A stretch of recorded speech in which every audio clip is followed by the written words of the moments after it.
Alrighty, welcome back to Orb Boss, everybody. It's Friday, so I'll minimize that real quick. Make sure that didn't cancel. Yeah, okay, cool. So, I have had a lot to think about, a lot to go over, a lot to really learn past couple of days. I now know what auction market theory is and what orb strategy is.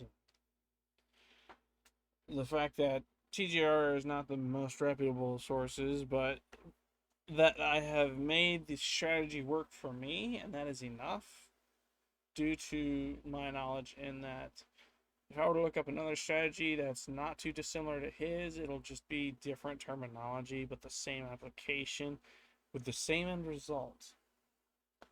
In other words, I shouldn't be overcomplicating this. It's a strategy that works and has worked in the past. Ergo, if I can get it to apply to me and work for me, then my end result is pretty much succeeded.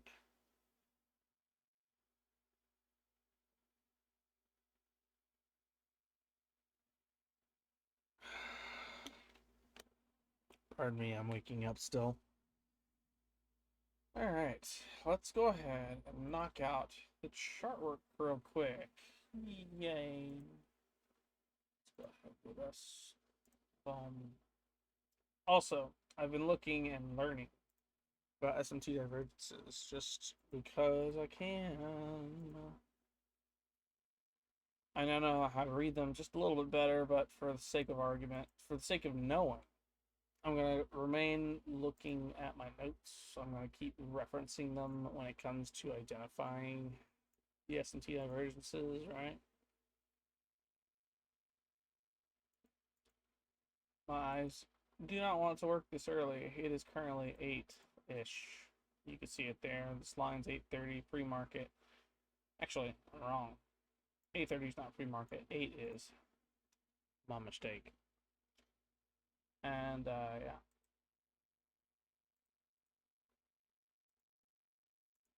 Not 15. 10. We're actually going to do something a little more interesting, a little more analytical. Remember what I was saying about orb strategy, how I've been looking up different strategies, different assumptions, different ways people trade. I haven't said that yet. Not about the whole different ways people trade. But orb strategy is one of them. And essentially it's more like it's more like gambling. It's not really, because some of it's logical because it's based on volume and the fact that with enough and in the direction market's currently going at that time, the move's been made and you can just go ahead and assume it's continuing. The problem is with that strategy, it doesn't account for false signals when price wants to reverse, when that trend is actually over. So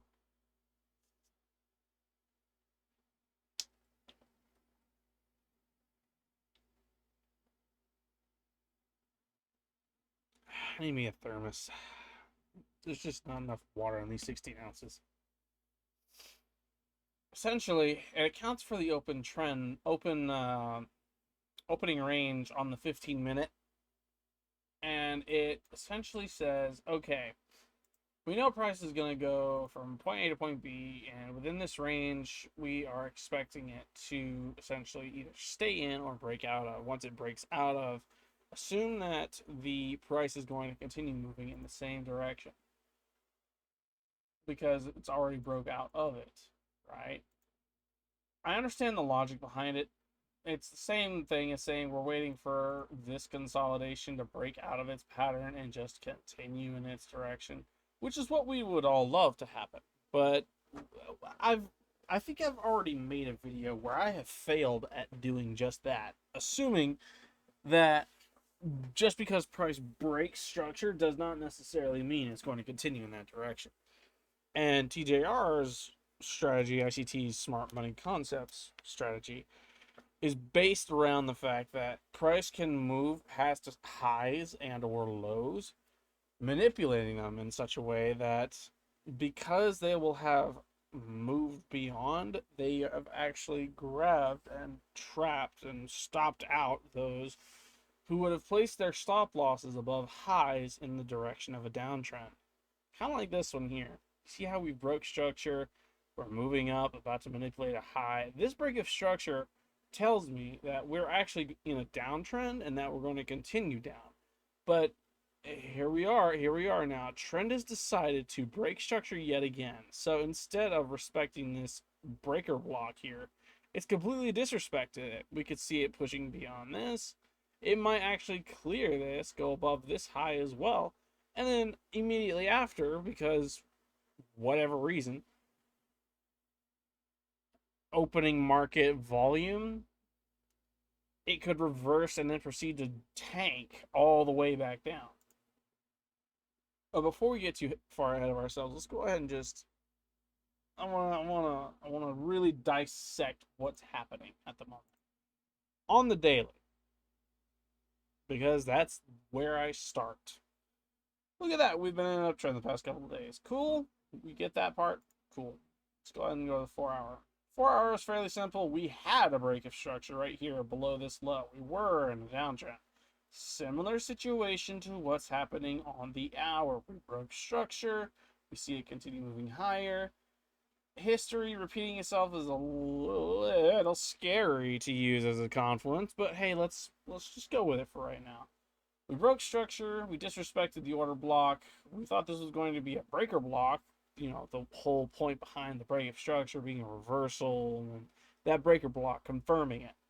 It clearly not. It disrespected it. We got a fair value at. Price then shot way higher. And I do believe it had something to do with news on Wednesday over that little FOMC red folder. There was a lot that happened Wednesday and Thursday, and I'm glad, like this right here, this was very bad. Because I would have probably put my stop loss down here thinking, yep, it's good, go. No, no, no. Like, this is terrible. This is like, this whole candle would have destroyed me. I could have put my stop loss way the flip down there. And if I had chose to take a trade that day, I probably would have messed up big time. I probably would have lost all of the progress I had just made. Real bad. I digress. We have broke structure on that. We left a fair value gap. Cool. Move up. We brought back down, but we did not retest this right here. I don't know. I guess we could treat this whole thing as one big order block, because there wasn't very many moves up. We had a break of structure there. Similar situation. It came down. It retested this. So if okay, so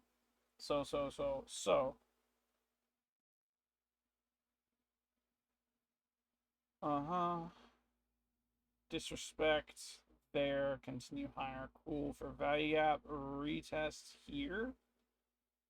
Nothing there. Okay, for value gap, solid move up. Move down. This whole move retraces on this low all the way down into here to retest two modes of disrespected order blocks, making this whole move one big breaker block. This whole move breaks into the range of this order block and from break structure, this order block here, that were never retested, making these two now valid for this to come down, check, close within, come back up, and then yeet higher. Breaker blocks are a sign or continuation confluence that the break of structure was valid. We broke structure but never retested. There was no confirmation within any of this move all the way up that price would actually continue moving higher. It just kept moving higher without ever rebalancing. Price had to come back down, retest these levels, and then continue higher. Okay? Agreed? Okay. And we'll get to the technical stuff on this here in a second. I just want to dissect what has happened. This was our breaker block. This whole candle, this whole move was to retest both of these order blocks. Moving it back up, we now have a fair value gap. Okay, price is continuing higher, no biggie. Move down.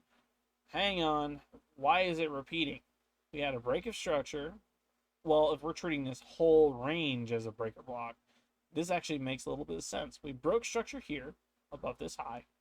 We had a retrace down. It went closed, not within range, but it price revisited this whole range, this whole breaker block. Because we're counting the range of it as a breaker block, and this chose to revisit that range, valid breaker block, because this would have been treated like an order block, except because it's an entire range that we have to treat as order and breaker, because its closure and its revisit of said range makes it valid. I'm applying a new set of logic when it comes to order blocks and breaker blocks. Bear with me that today is more like a back test day than anything else, and even if I don't get all the confluences, I will have at least learned my lesson when it comes to applying that kind of sense and knowledge to order block, breaker block. I understand order blocks are more than likely the entirety of the range when it comes to candles in a singular motion from a high to a low. Cool. Breaker blocks can be a great many candles in alternating patterns that from one range to another are valid. Regardless, the point is that we know this whole move is a breaker block because the low down at the lowest point, boom, retested these two that were disrespected and continued beyond without ever rebalancing out. And now that we know this whole move can be considered a breaker block, we could also consider it an order block because see if the daily catches it.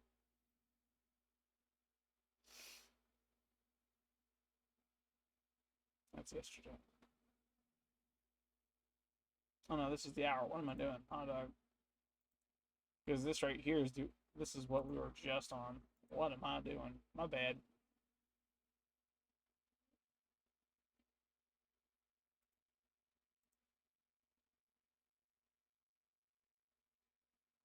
So it doesn't really catch it.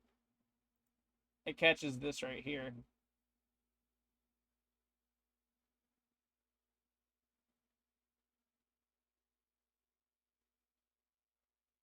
It actually spells it out just a little bit more refinedly, a little bit more better on the daily at the moment. We had a break of structure, revisit of this range here, or order block. Visited, closed, continued higher, cool, left a fair value gap. Price said, oh no, we want to claim this fair value gap and this fair value gap. Came down, rebalanced out, price shot higher. Daily says price is going higher because it's balanced this out. It's gave us a new fair value gap. The 4 hour is a little bit more complicated because it had two order blocks that we knew price revisited, granting us a breaker block confluence. Price is continuing higher. Sure enough, it did. We have new fair value gaps. We had a revisit of this entire range, breaker block style. Okay. And then from here, we had a small retrace back down, but not a break of structure yet. We have yet to break structure out of now this uptrend. And if this is a valid move, if this is a valid retest of this whole order, this whole range, this could be considered our breaker block for the time being. From this breaker block being a valid continuation confluence off of this, after we've also identified a fair value gap, I think it's safe to go ahead and take this into account now. Let's go to the hour. So we've gone up, we've retested, cool, from this whole range down. This was our breaker block. This retest from this high to this low here is that red candle from the 4 hour. This is our breaker block. Now we have to look at the rest of this to really confirm what price is going to do. We have yet to break structure on the 4 hour. We have yet to break structure on the daily. The hour, on the other hand, is a little bit more janky. So we broke structure here, moved up, respected this order block. We've now been in a downtrend. Okay? Lower high, lower low, lower high, lower low. Hot dog. Did we close above a high? No. Actually, yeah, no, we did.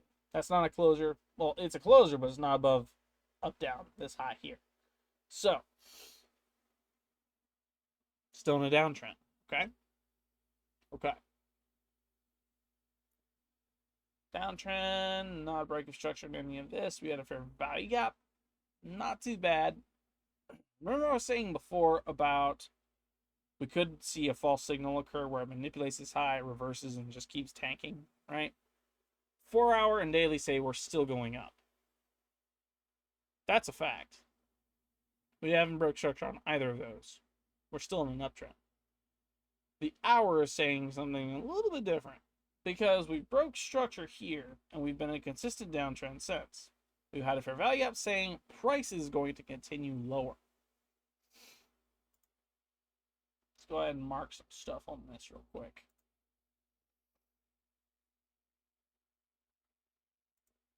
$18. Because I don't know what did not mean to do that.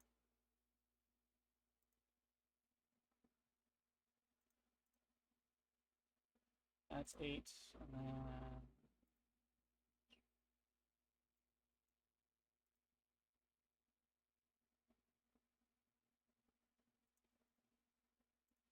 I don't know what instrument I'm going to be trading on just yet.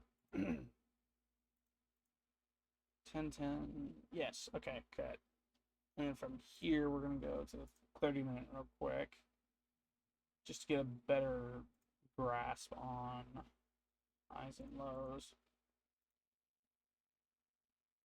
Down, up. That's the lowest point, but we don't care because it's been passed up. Here's the low for London. And the high would be there, but we don't care because it was passed up, which gives us this right here. Okay, let's go ahead and go over here and hit the same time frame. That high is valid, that low is valid, the high there is also valid. Okay, we're going to go back up to the hour and take a look at this. Similar situation, okay? Similar situation, we broke structure, but it disrespected it. Divergence. NASDAQ created a lower high on what is now a downtrend. This would be considered the same thing, except a higher high, downtrend. We broke structure back into an uptrend here, which makes sense until right about here where we close below this low. We break structure here, making this whole range an order block, which gets retested, and it's about to get disrespected. I'm going to delete this because I don't think that is going to be a valid high, and gives us more of a clean, range on both charts. So let's take a look at my notes real quick, because we were in a downtrend. In a downtrend, per these notes, if the NASDAQ creates a higher, it's reversed. S&P creates a higher high, while the NASDAQ creates a lower high. While in a downtrend, price will rise, more than likely. But we're not taking the S&T completely for beginning, middle, end fact. Okay? We're taking the S&T as a confirmation that price is in reverse. Okay? It tells us a direction more than it says, okay, yes, we're going completely in the opposite. It's a little more advanced, a little bit more of an advanced filter. So we have break of structure, alternating highs. Let's go ahead and just mark this because I know someone's going to go, no, I don't think this is correct. Okay, fair. Let's just back test this then. This is correct. This is a lower high on the NASDAQ. This is a higher high on S&P. Technically, we're in a downtrend from this high to this on both charts. We've since done this here. We broke structure off this low. We're in a downtrend still on the NASDAQ, but we've changed up again for this here. So now the new question is, per this uptrend that we've got ourselves in right here, right? What should we be looking for? I think the lows. I mean, that's what the notes say here. It's accounting for the lows. So let's just take a look for a double confluence on the S&T side of things real quick. So we broke structure. Let's take a look at our lows. Our lows are fairly simple. This is a little bit difficult for me because I struggle with reading lows. I know, like, down, up, low, duh, that makes sense. But when it comes to bouncing back and forth between charts, it's a little bit more complicated. Okay. That makes sense. So the lows are relatively the same, it looks like. The pattern, the range, the differences are pretty much the same.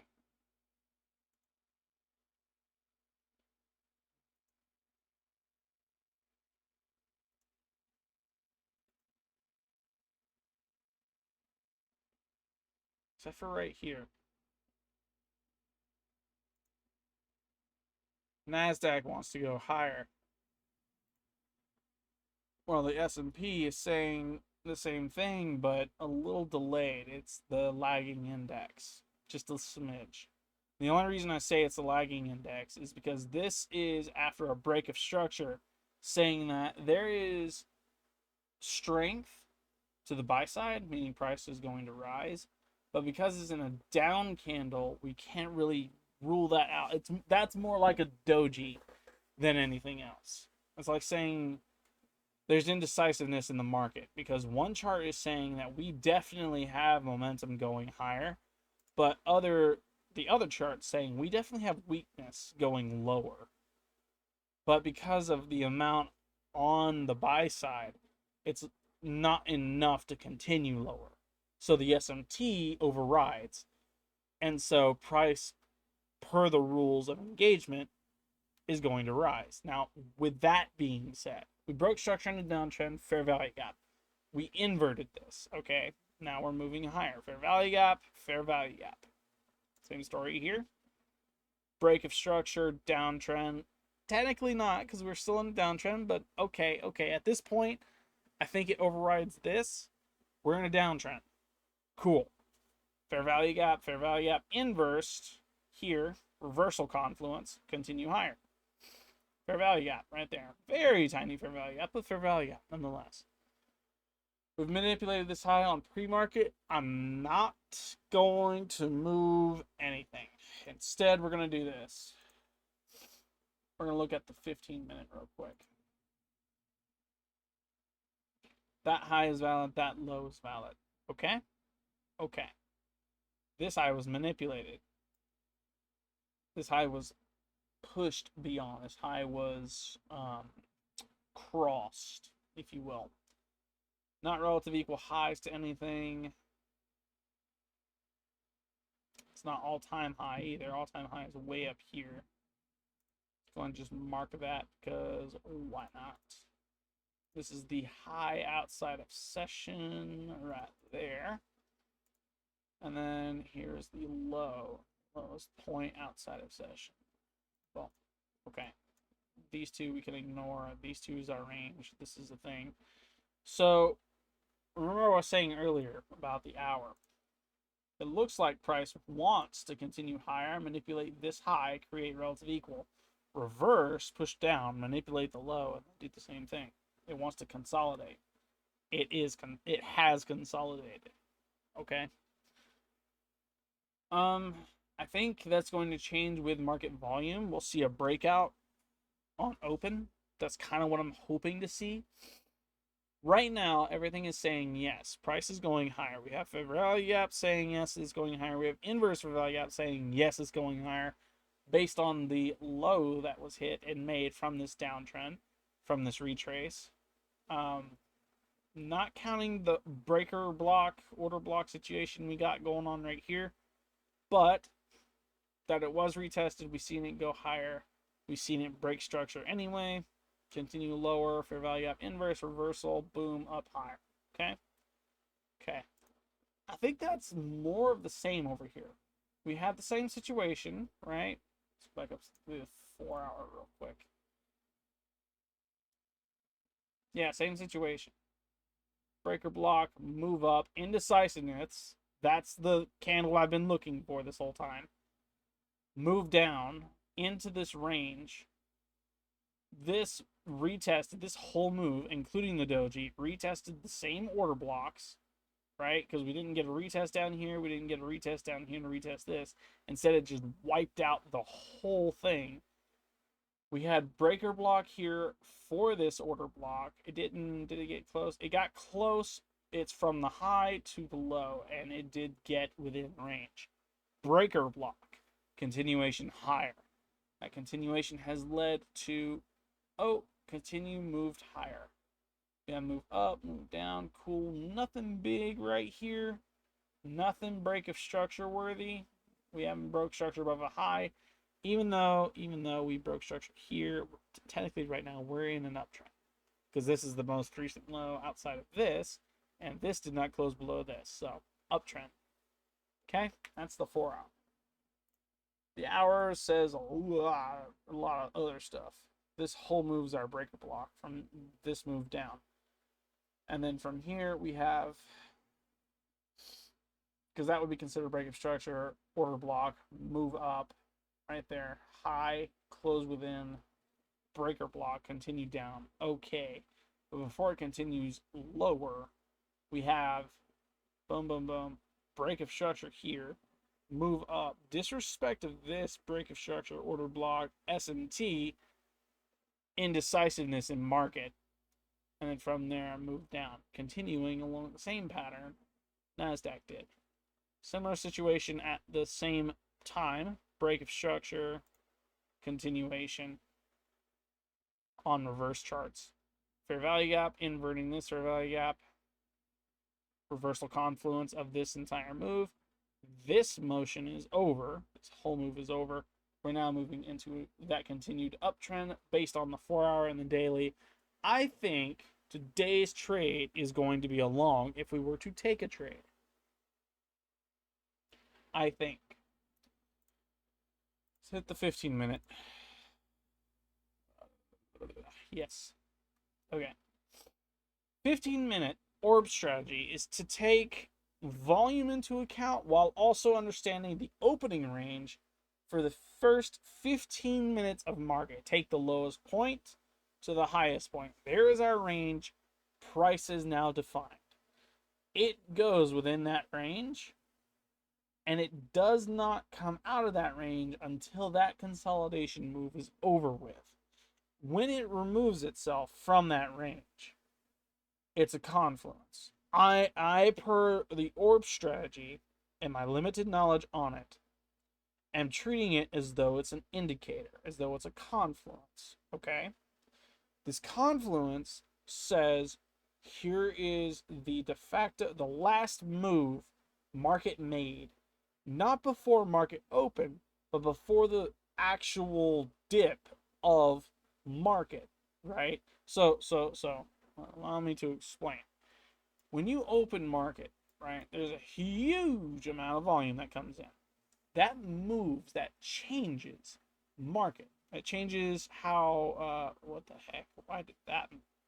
I'm on the wrong time frame. It essentially changes the amount of candle we see on the chart, making things very, very erratic, very volatile, the way it looks, okay? Because of that, we could see the direction price wants to move based on the amount of volume. Orb strategy is, again, not accounting for the false signal side of things. So let's account for that. We'll take a 15-minute range from the low to the high. After that, market has had a chance to open because the 15 minutes is now gone poof by. We can now safely use our confluences, the manipulation of the high within market range or the low within market range, to determine after those same 15 minutes the exact move we're wanting to hunt, enter, and get out of in order to get that best trade possible. This is a working theory. This might not work. Am I confident in this idea? I will admit I am not. I am very, very, very, very curious to see what and if this idea works, and if it does, what am I to expect from this kind of idea going forward. I understand how to use my the confluences of the same strategy I've been using for forever now, in the same manner I have been. I know how to do that, and I'm more so relying on that, the fact that I do know that strategy, to better help me with this back test in order to still remain to turn a profit today. Okay? That's currently what I'm doing.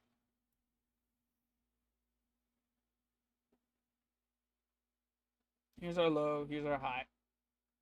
Way up here, this would be considered a high. That's relative equal. Does it look about the same here? Yeah. If we get one candle to the downside, that's relative equal highs without crossing it. Okay. I really, really want to see if on the 30-minute we get this down candle closure like we want to, indecisiveness in the market. From here, we could see a reversal back down, but without the manipulation, because if we go to the 5-minute, 5 minutes says we haven't hit that either, so we can't count this as a key level hit the way we need it or want it to be. Stay on the 30-minute for better reading. NASDAQ says we have hit this, making this high almost completely irrelevant. SMT though, SMT, here's a high to this high, while, yeah, this high right here down to this high here. It's very subtle. That's a down. That's an up. We're in an uptrend per this break right here. We have yet to revisit this. I think we're going to see a reversal without the manipulation of this key level. Because we've crossed this high on the NASDAQ, right? Technically, it has manipulated on the NASDAQ, but it hasn't on the S&P, making in the SMT reality. In an uptrend, when the NASDAQ creates a higher high, while the S&P creates a lower high. It doesn't base, I haven't based it around the highs when in an uptrend. It's based on lows.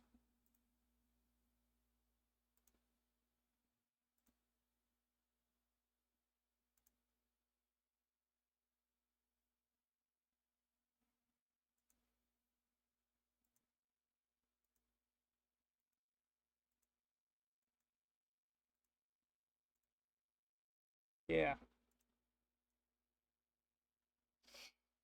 I really need to add those.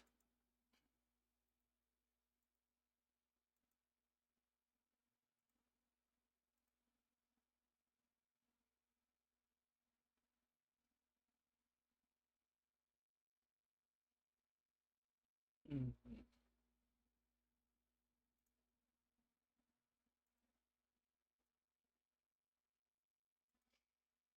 I guess those would be the S&T confluences here. From this low to this low. From this low to... If the S&P is creating higher lows, larger distances between lows, while we have trendline lows on the NASDAQ, let's treat it like that from the low side of things. In an uptrend, if the NASDAQ's creating a lower low, while the S&P is creating a higher low, price will rise.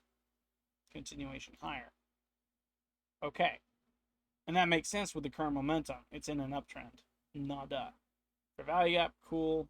We haven't had a retrace into this order block here. No biggie. No biggie.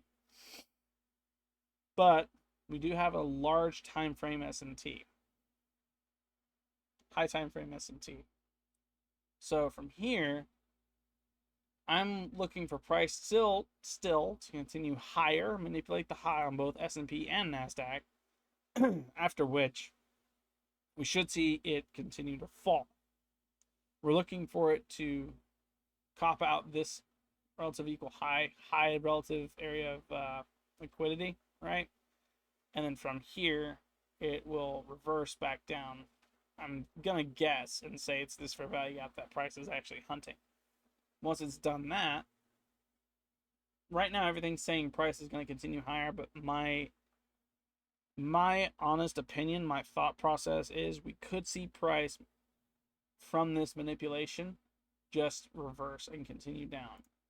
Because there will be nothing after which, aside from fair value gap there. This is our breaker block.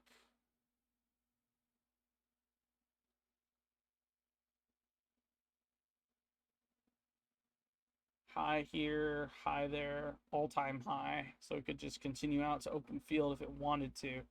But my honest thought process is that we'll see that reversal. The S&T, that's a pretty large S&T. And it's very subtle here, very hard to track.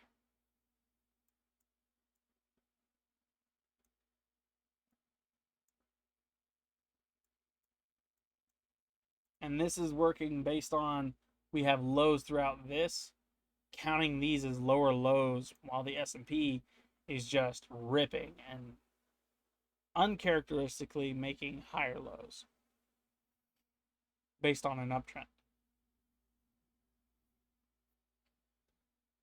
It falls in line with the daily and the 4 hour. The 1 hour is all kinds of twisted right now. I wonder if it'll actually read it now.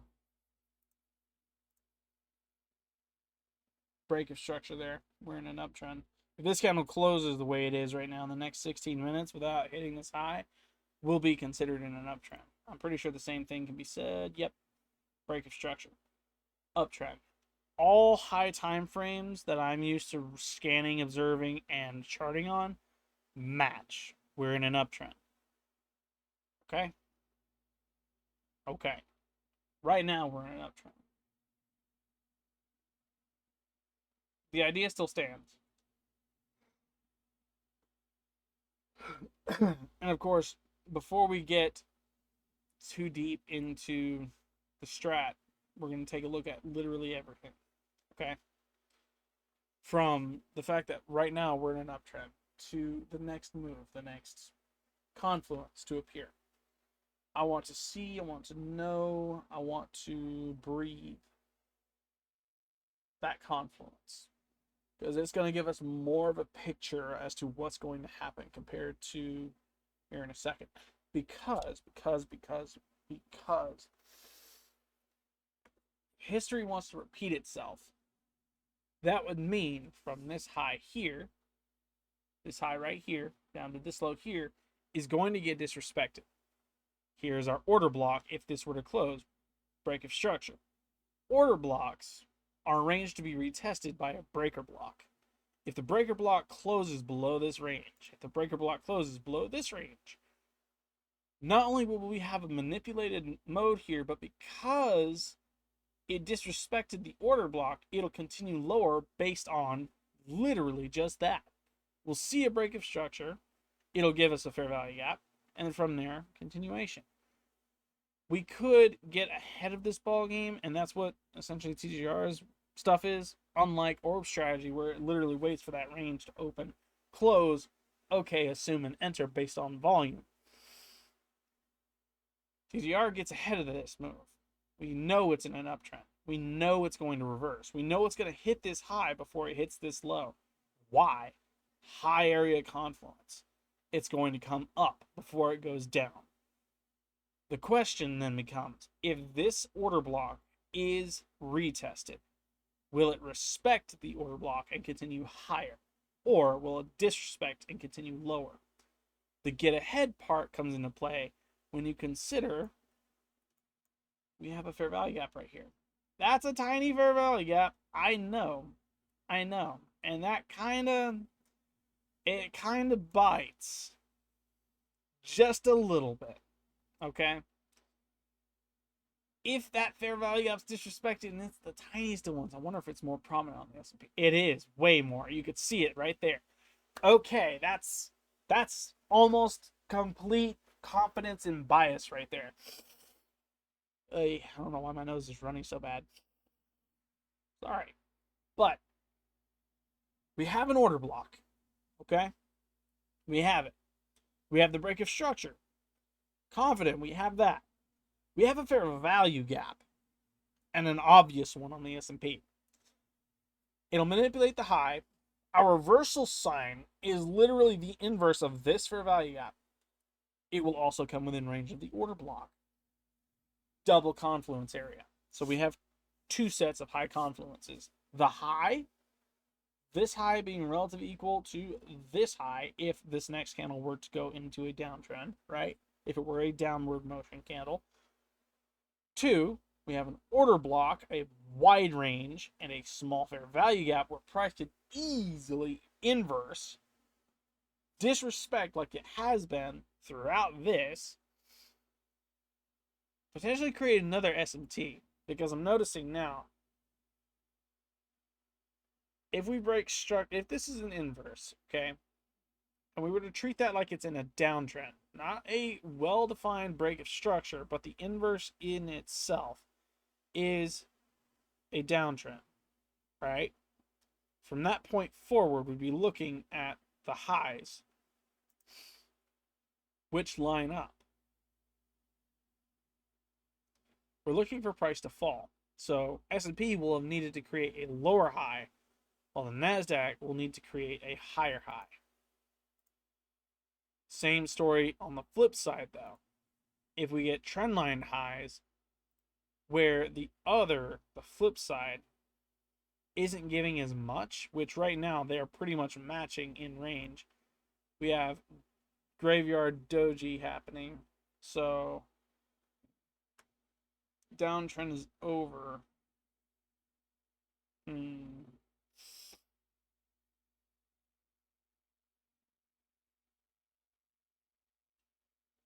General trend is up.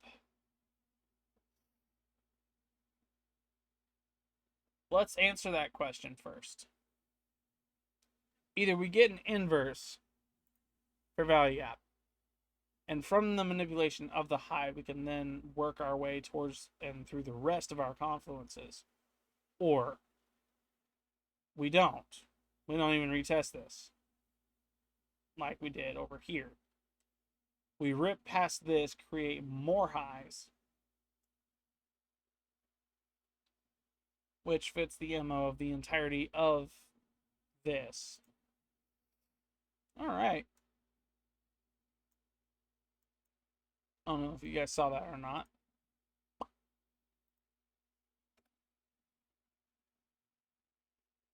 It just went beyond that high.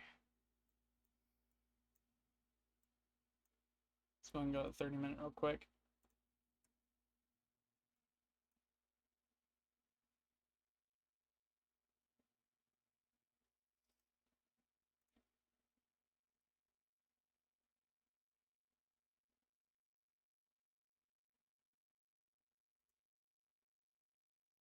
Pre-market London session, I'm treating like the same.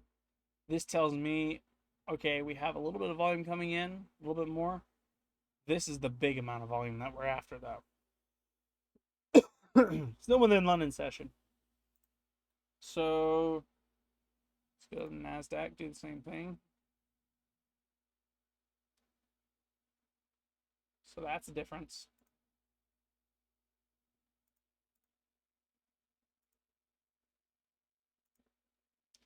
Different highs. We haven't broke structure. We're in an uptrend. Hello.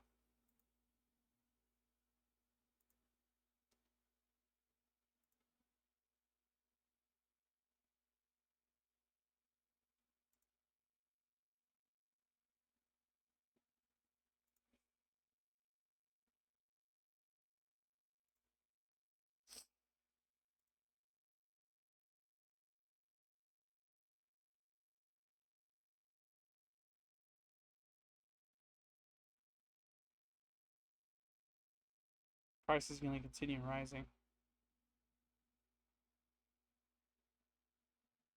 It's going to push beyond this.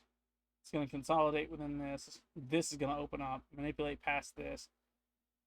I think we're going to get either that manipulation or we're going to see price just continue to push way past. Right now we're in a move down, which is completely fine. We have another hour to go before we get to market open. 30 minutes, 40-ish. You get the point.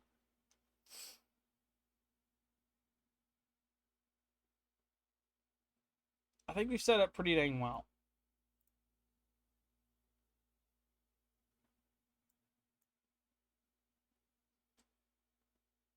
We know our SMTs. I'm going to leave those right where they are. I'm going to leave them. Okay? Because they are valid. If this candle closes in that down mode, that is a valid high. Making from high to high. Valid to read.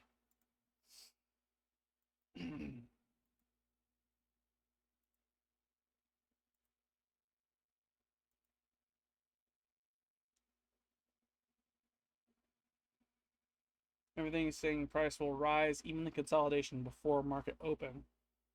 The question still stands. Is it going to retest the order block? Break order block from high to low. And even then, I believe it'd be on the 5-minute. High time frame bias confluence is what I'm after.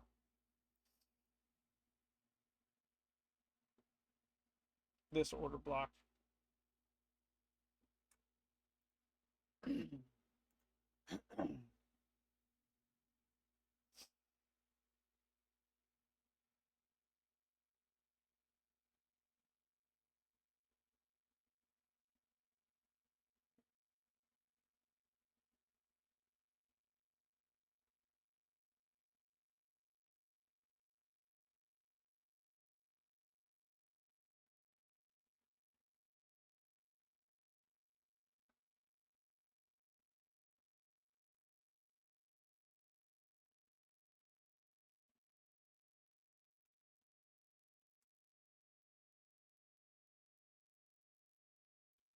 I'm going to break structure and the fair value gap, saying price is going to continue higher. It sure enough did, but it didn't retest the order block. It doesn't have to.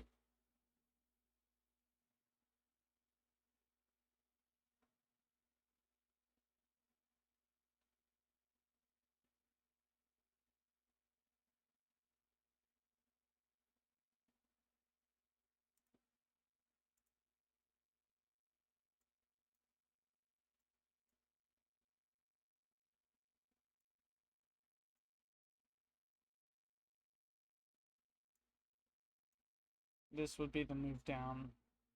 Order block from after. This is the move up. Break of structure on the higher time frame. Fair value gap within this, continuation higher. What I'm looking for is after this fair value gap, because we broke structure above this high here, right? We continued higher, fair value gap, cool. Did we even get, we did not get a retest of this order block. Instead, we would have waited for either an inverse fair value gap on the 1 minute or a break of structure.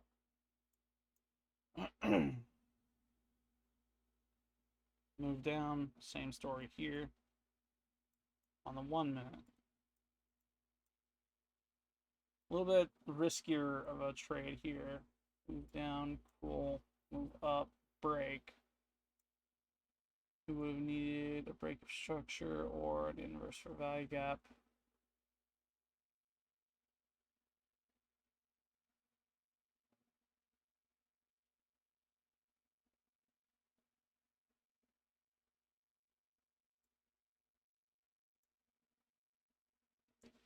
That would not have happened until right about there. We would have hit this and then waited through this consolidation for it to continue higher.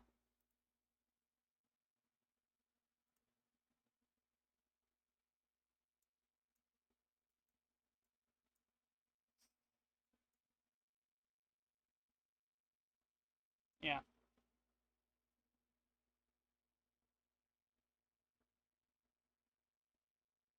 And that wouldn't have been a guarantee. That would have been a very difficult trade, I'd say.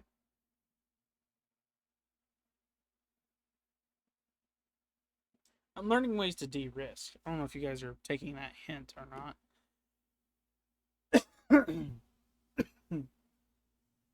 I'm literally trying to figure out how I would have gone about that trade if I were trading London session specifically. Because the confluences lined up quite well without the S&T divergence. We still had the break of structure. We had an order block. We had a fair value gap. Everything said price was going higher. Okay. Except the retests. We didn't get a breaker block, which would have been preferred for me to take that trade.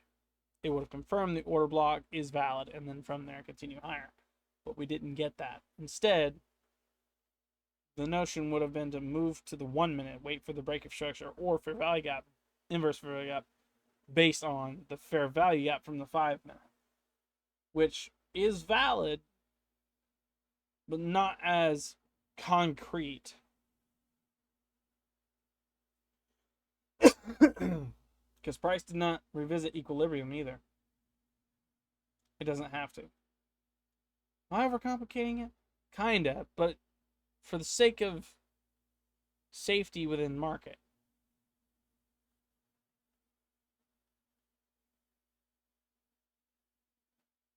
Oof. I don't think I'm that smart yet, so I'm gonna take this idea and put it over here on the back burner. Okay. I think my idea is a good one. Using the 15-minute range, opening range of market to really determine stuff, or at least to determine that one range, right?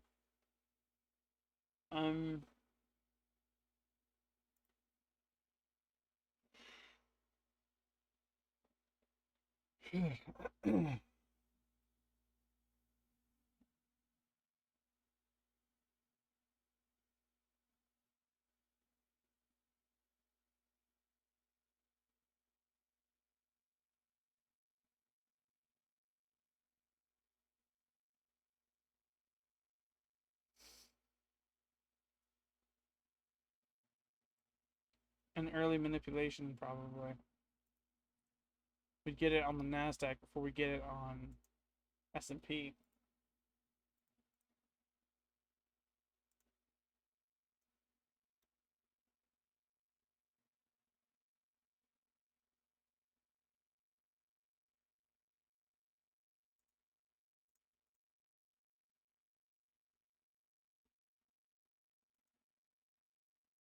S&P had the more prominent of those. This fair value gap is what I'm after, though. Hello. It is 9, ladies and gentlemen.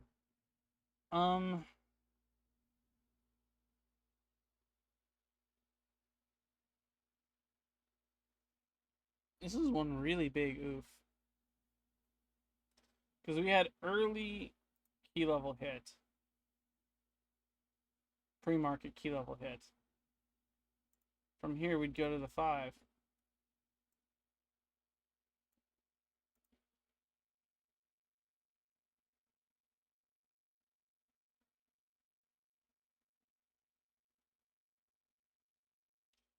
That's a break of structure right there.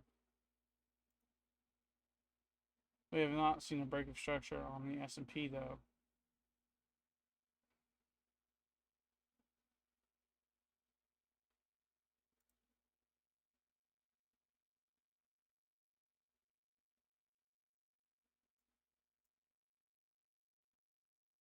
Break of structure signals for reversal. We have a high time frame S&T. 75% extension.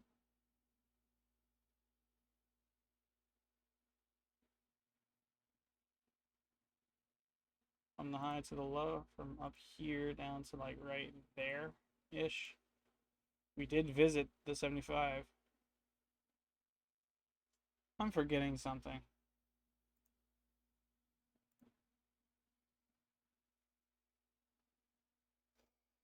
Inverse fair value gaps are also a thing, but that's what we're looking for on the high time frame.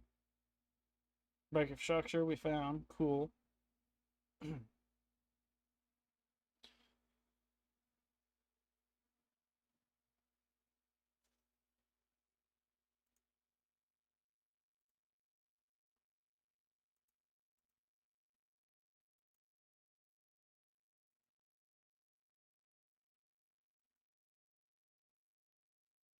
Doji.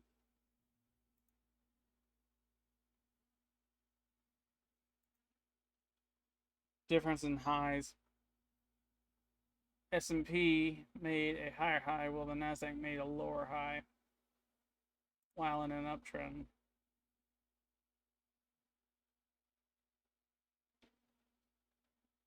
Lows are not too dissimilar. We had this low to this low, this low here to this low here. Actually, from here to here. So the lows are same but delayed. No, they're the exact same. Okay.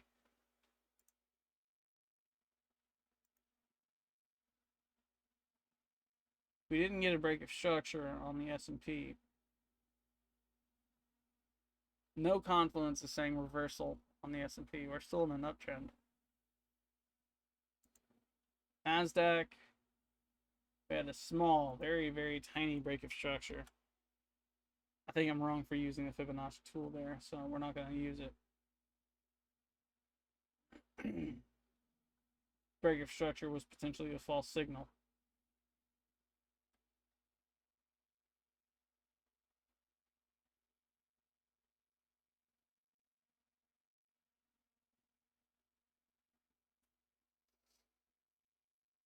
Sorry for the play-by-play. I'm just trying to figure this out for myself. Okay? That's what I'm trying to do. I'm trying to get good. That's what I'm trying to do. I'm trying to get good. Keep wanting to say chat when I know I'm not streaming. Comment section. I'm tempted to say I don't care anymore. I'm just gonna go ahead and start calling y'all chat regardless. Just cause it'd be fun, you know?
Cool.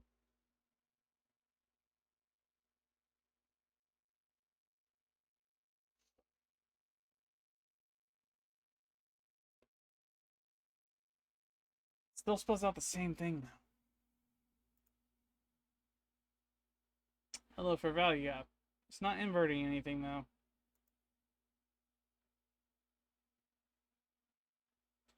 Mm, mm, mm, mm. No for value gap there.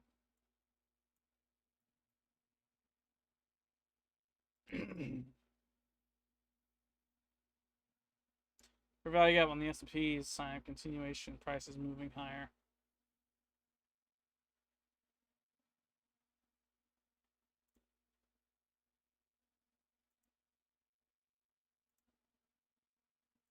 The highs are different.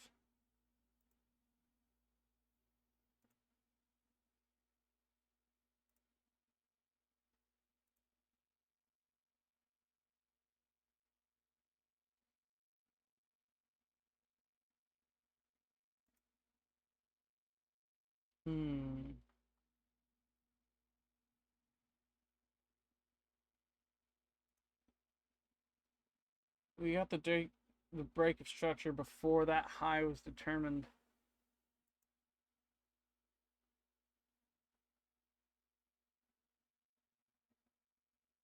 Making NASDAQ the leading index. So if we got that break of structure valid, that would further confirm the trend we're in, which at this point in time is a downtrend per NASDAQ. Because that's the thing, downtrend from NASDAQ being the leading index, we would then take the highs into consideration. Because NASDAQ has made a lower high and the S&P has created a higher high, it's telling us price will fall.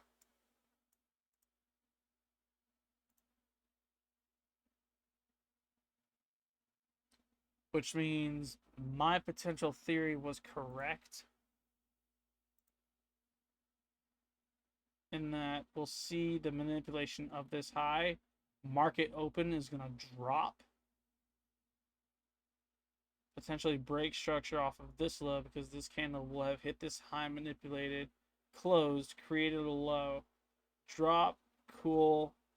We need to take a look at the 5-minute when this gets crossed and watch for market open to present a break of structure. When we see that break of structure, we need to wait for prices to come back with an equilibrium. It either chooses to disrespect it, and we see price then, because that break of structure disrespects the order block presented from said break of structure, we can then take a trade based on that notion. It would be in the uptrend. The validity of taking a trade in the downtrend comes from the inverse of the fair value gap on the hour for the S&P. And that is also represented based on this right here. Although, let's go ahead and mark this. Let's go ahead and mark the fair value gaps that I'm after. It start here. Okay. It's easier to read the NASDAQ, or not the NASDAQ, the S&P, because it's literally like done a phenomenal job at presenting things right now. So I think we're gonna use the S&P for trading today. Though the NASDAQ is the leading index, I'm pretty sure the S&P is where we need to be. Hour was just crossed, 5-minute was just crossed. We're gonna stay on the 5-minute for the S&P now.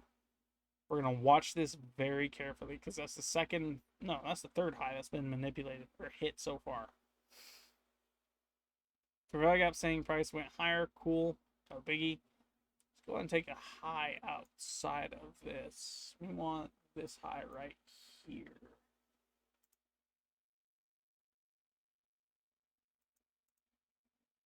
There's our high. Outside of what was just hit. That's the next most available high.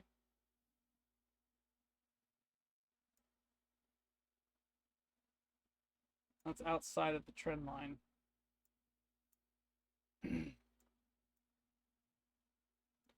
And this swept beyond the relative equal highs made over here.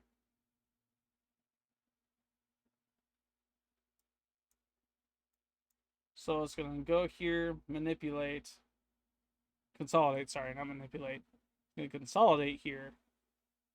And then what I think is going to happen is it's going to fall. We have a fair value gap on the 5-minute that we could watch to get inversed. We have a low here that could get hit. And broke below. We have fair value gap right here from this high to there.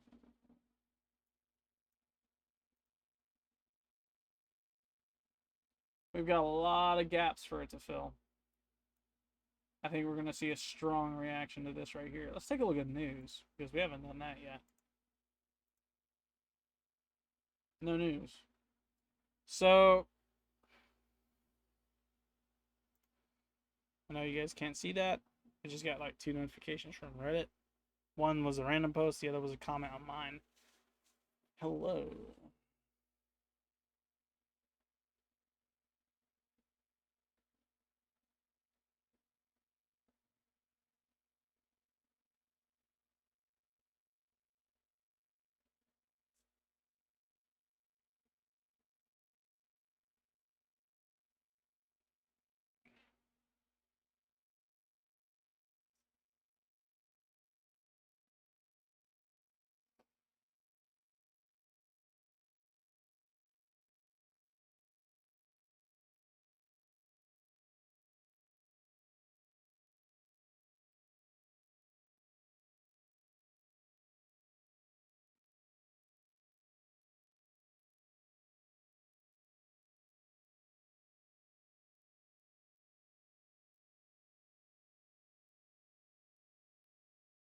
Okay.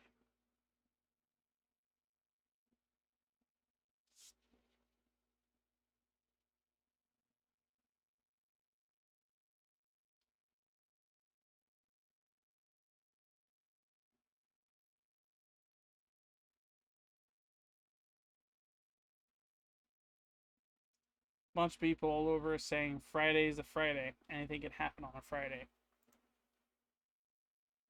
We're going to keep our eyes peeled then.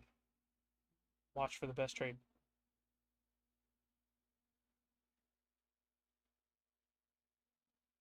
We've already got manipulation of the highs.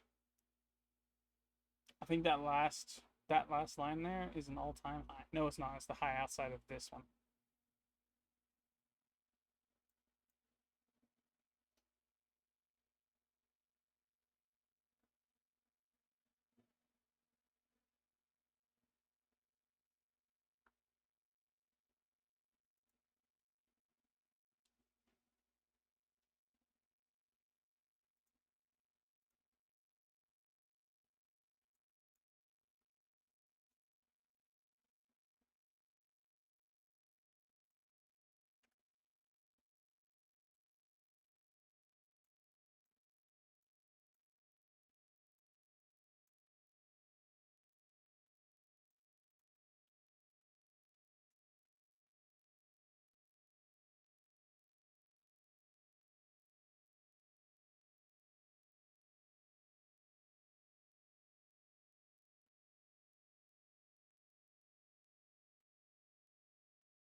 You have 15 minutes for that to close. That'll be market open.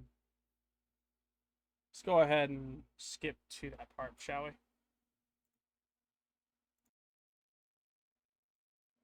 Okay. Let's see what this is saying.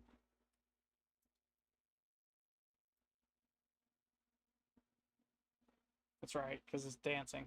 Okay.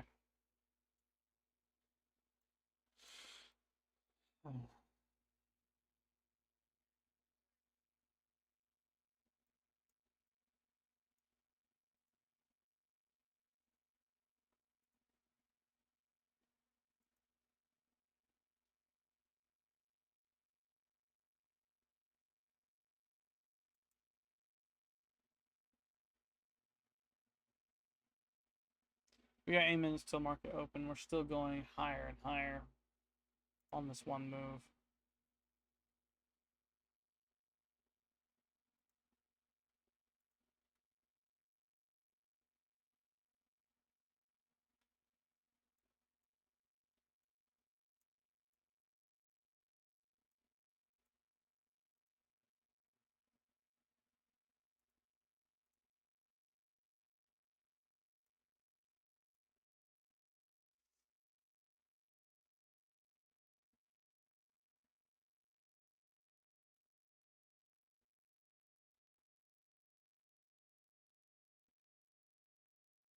We have 5 minutes. I have no problem with that.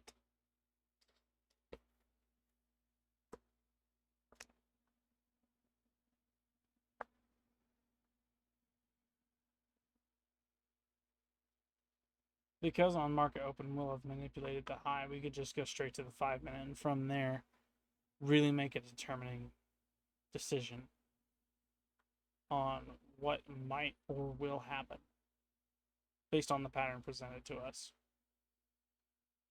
I think S&P is going to be the safest bet so far.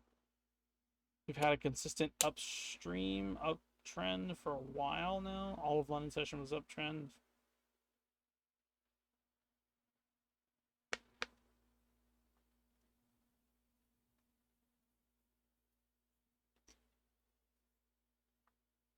Really is a question of what's going to happen market open. Because we have a ton of volume right now going in the upside.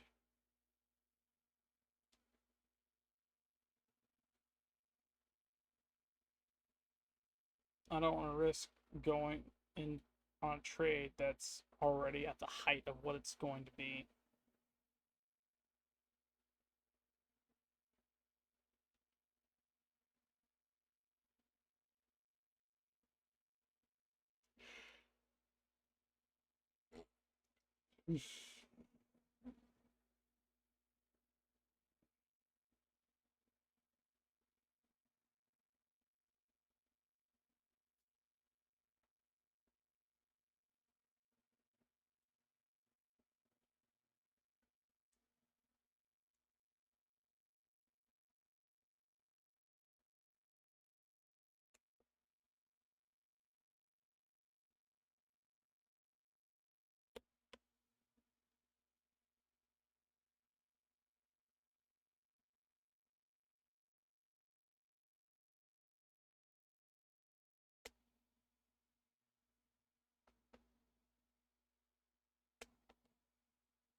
I'm cleaning a water bottle. Don't mind me.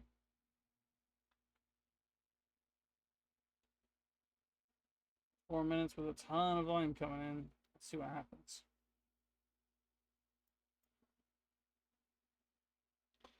We've blown past this here. Let's go ahead and just mark this high as well.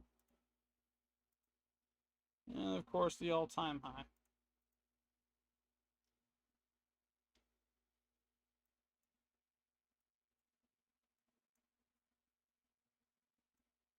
A reversal would be nice, but at the same time, I get the feeling we're not going to get one. Just because of the general move.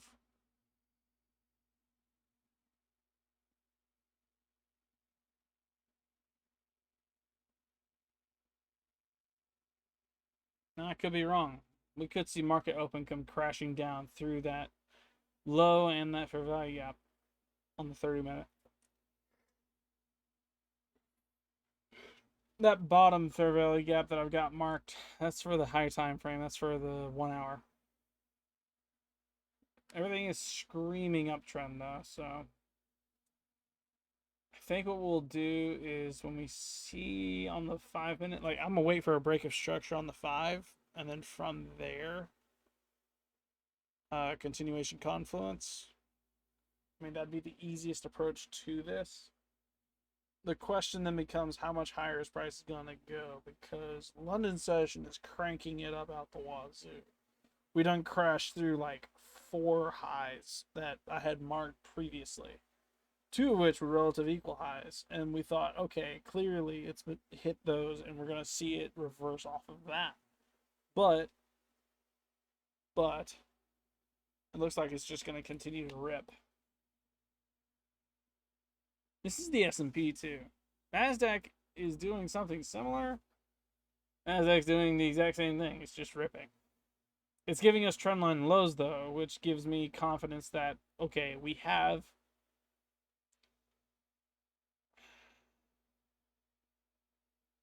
the ability to reverse. Price has the ability to come down and sweep past all those lows. The question is where? And is it going to be from market open, or is it going to be later in the day? Later in the day doesn't really work for me, but from market open sounds okay. We got a minute for that to do its thing. Let's see what happens.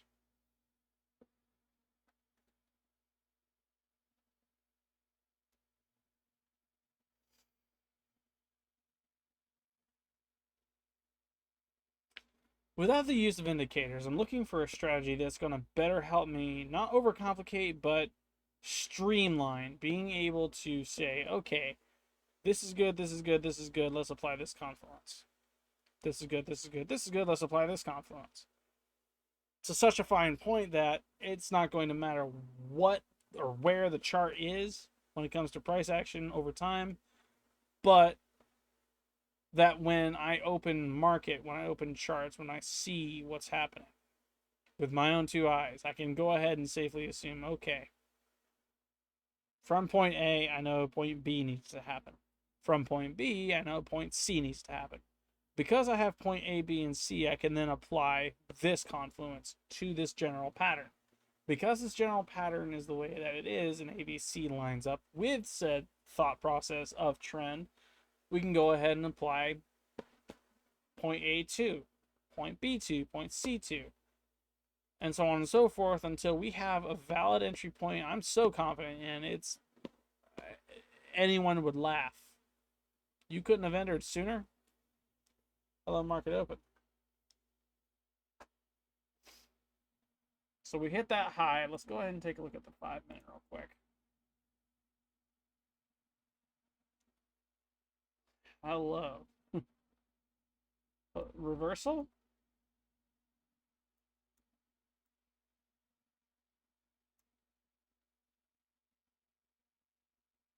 That's a lot of red. Inverse 1, 4 minutes to go.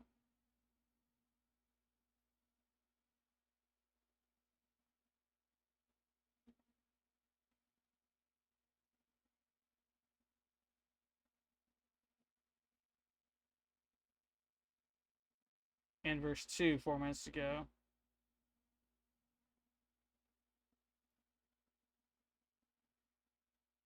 Break of structure, 4 minutes to go.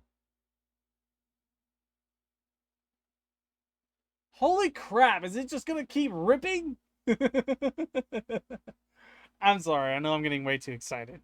This is way, way, way, way, way like I couldn't have better summed up what may have happened as market was opening. We even got a little bit of price gap happening here and there. Because it closed here and opened way up there. Good grief.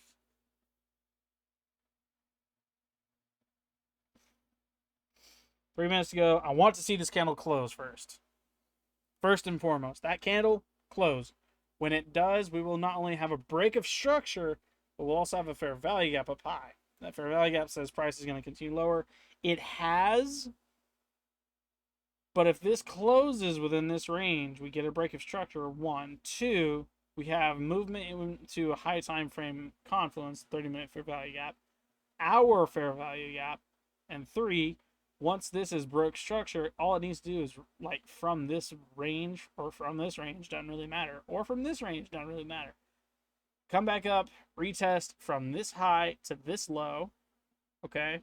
And then from here, we're gonna do this. Actually, it might be smarter of me. Let's do this real quick. Boom, from this high to this low.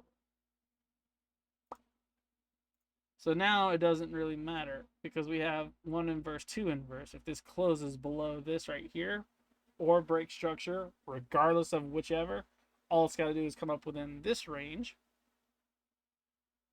close within this, and then drop even further, and that'll confirm the reversal continuation. And because it will have retested this range breaker block, we can go ahead and enter from here and just watch it drop more. I want to see it close though. It's got to close. That's de facto close. It's going to hit the 75% extension first, isn't it? I mean, that works for me. I wasn't really anticipating that to be the case, but hey, that works. Not really going to complain about that.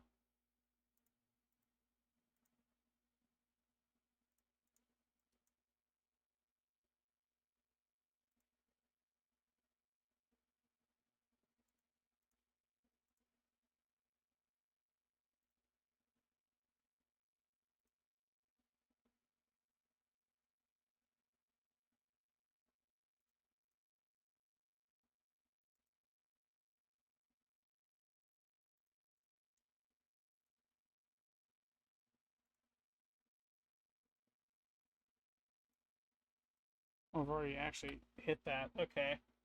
Dang. That's London session low right there.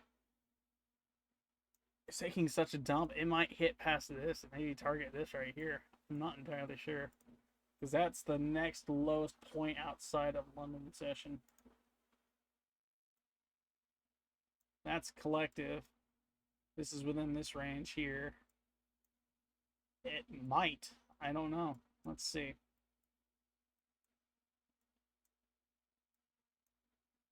We're going to stay on the 5-minute and watch this very meticulously.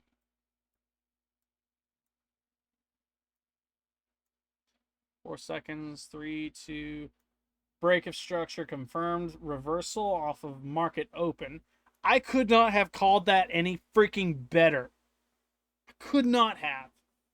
We have fair value gap and price gap there, but I'm not going to go off of those two. I'm going to wait for this candle closure because it's got a retest. Has to retest. We're going to wait for it to close. We're going to see this fair value gap form. If it does not form, one of two things needs to happen. 3 is optimal. It really, really is. We need to see price come back up, actually, within this range here, between the 50 and the 0.382 golden area fib tool, right? It's got to retest this zone, close within this zone, and then from this zone, move back down. We go to the 1 minute, wait for a break of structure or inverse fair value gap, and then ride the lightning all the way back down to wherever it's targeting, because holy crap, I could not have called that reversal any better. I really hope it doesn't disrespect it. That's my only hope and wish at the moment. If it disrespects it, that's going to bite. Just a smidge. It's not going to taste good. It really isn't. I need to get ahead of my emotions real quick. I'm going to de-risk a little. I'm going to go to 25. I was at 50. I don't feel confident that now my biggest problem is the fact that we've now had a history of disrespecting order blocks and order flow, right? Order blocks are meant to be retested by breaker blocks. Breaker blocks are signs of continuation alongside order blocks that price is going to go lower. But if we don't get a retest and price just continues to bear run all the way down, we're not going to have that retest to validate our entry, making things a little bit more complicated because now we'll have to go from a fair value gap to the 1 minute to determine a break of structure inverse fair value gap to write it continuously back down. But if we don't get that retest and or we get the retest later in the day based on current price trends, so we go down, break structure, keep going a little bit, hello, there's a problem here, we've already targeted and claimed what we want, we're going to go higher now. See the problem? I need to wait for price to continue lower. 1, I need to wait for price to retest. 2, and then from there, that's my most confident trade that I could take. I'm confident in looking at a fair value gap and going, okay, yes, price is going to continue lower, but it's been disrespected before. So has my most confident trade, which now has me on it's on shaken ground. It's on uneven ground. There we go. Uneven footing. My footing's uneven. And so I'm going to de-risk. I'm actually going to take my lot size from 0.5 down to 0.25. This way, I'm not risking as much. And then 2, regardless of what happens during trade, The back test isn't super bad. Okay. It's not bad. It's not good, but it's not bad either. It's in the range I'm willing to risk to really understand what is going on with the market at the moment.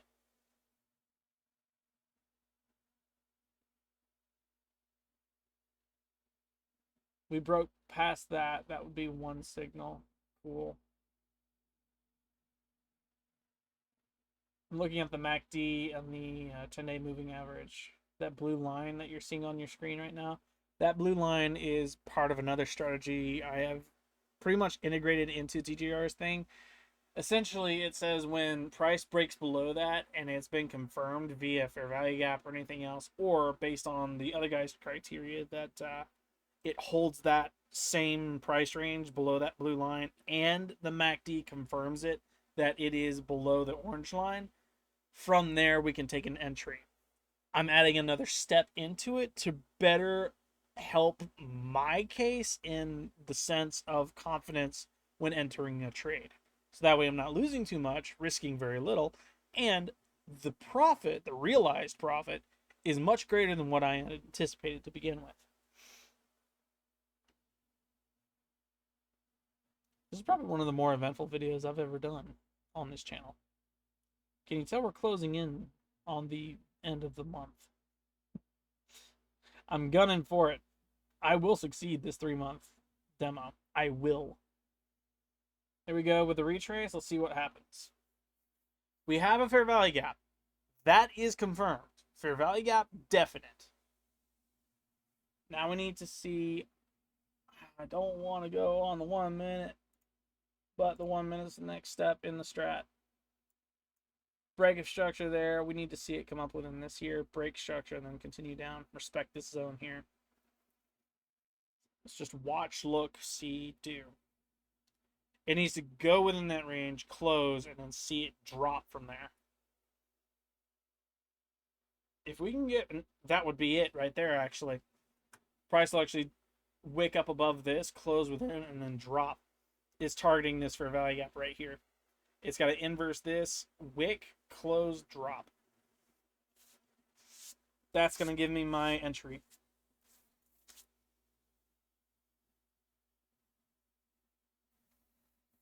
It cannot inverse that fair value gap. If it inverses it, trade idea incorrect. It didn't manipulate the low, it manipulated the high, which tells me price might want to continue higher. If price continues, okay, that would be the change up. If we get an inverse fair value gap off the 1 minute, we would need to move to the 5 minute to see what exactly is going on. If we really broke structure on the 5 minute, sketchy just there. Sketchy. We'll see it here in a second. We did get a break of structure, just so we're on the same page. We had fair value gap here. Cool, cool, cool. We were in a downtrend because we broke below this low here. Then we broke above this high here. Cool. Boom. Move up. Nice and dandy. We have fair value gap here. We want the inverse. We want to break structure back below to enter on. If we get an inverse fair value gap, that also validates us entering. See where I'm going with this? I'm trying to get the best entry possible. That's from a retrace that then breaks structure and continues in the motion of the 5 minute, giving me the best trade I can take. It's a little risky though, because the 1 minute moves really fast.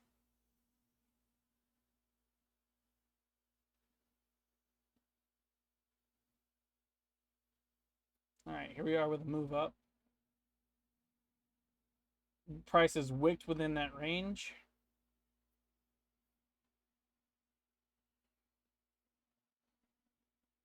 My stop loss is going above the high before this move.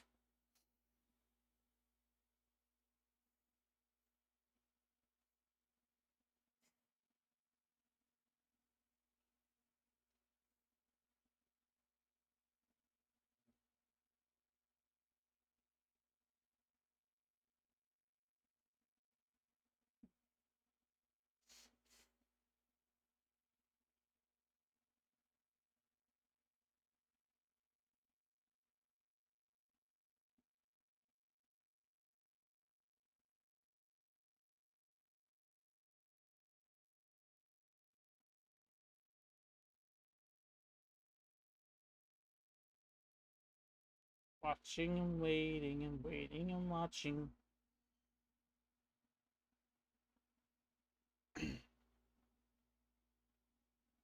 It's created a low right there, so it could break structure.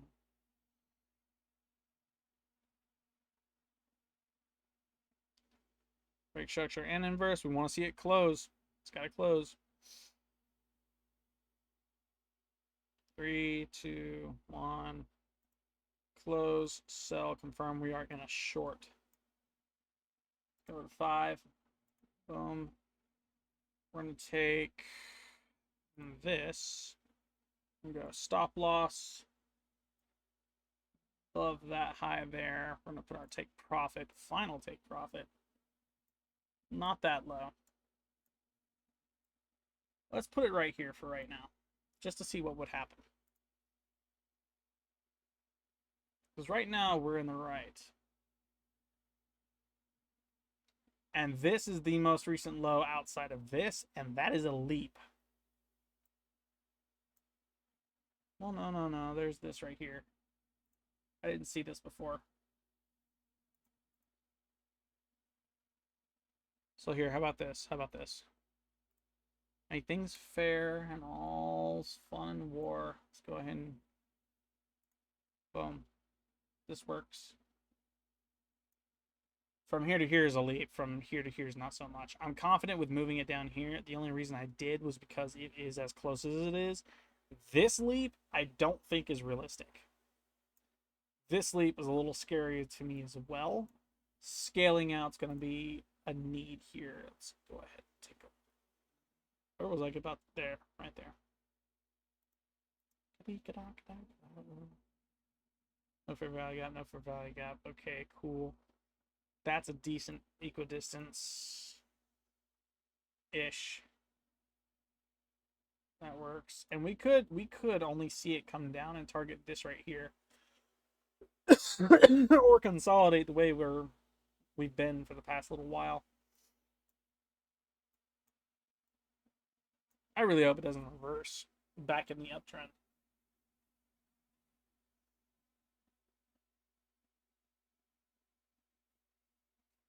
Let's actually take a look at that real quick. Daily I know is in an uptrend. It mostly always is.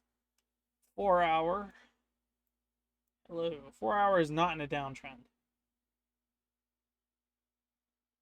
We manipulated a high on the 4. Let's actually take a look at this real quick because break, cool, retest, cool, move. We're still in an uptrend on the 4, and that's what's scary. 4 hour could really screw us here. Break, move up. Hours in an uptrend. This is a risky trade.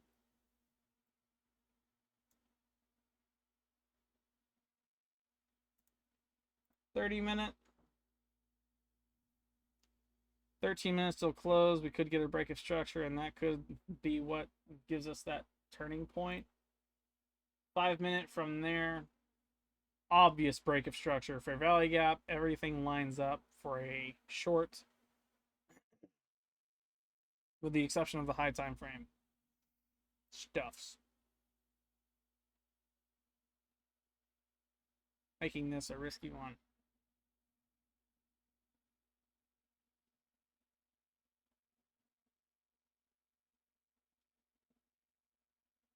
My trade idea could be very wrong here. The only reason I say that is because the high time frames.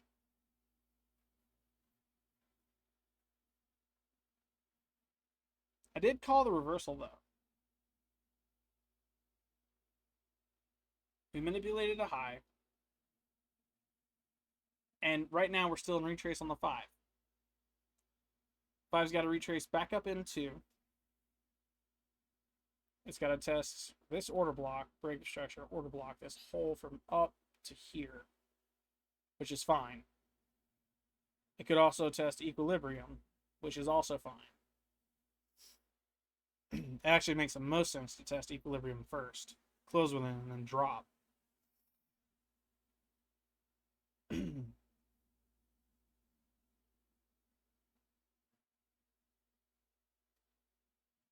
However, I'm looking at it now.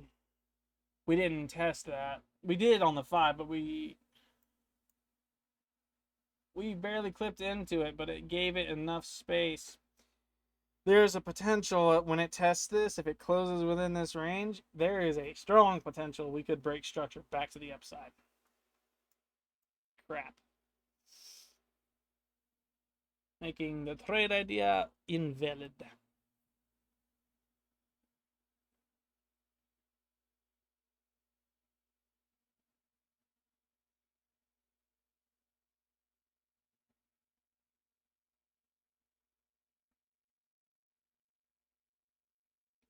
Orb's method, the orb strategy is to go from that low to the high on the 15-minute.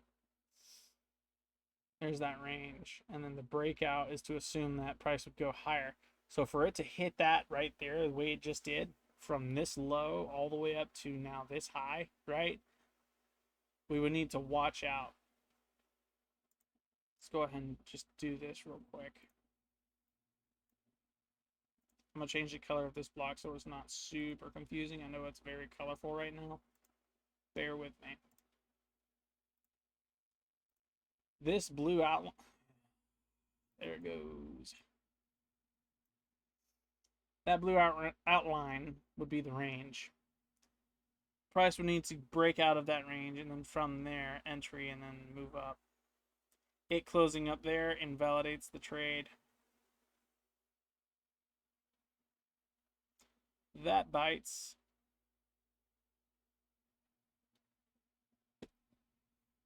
That simultaneously broke structure and inverted for value gap right there.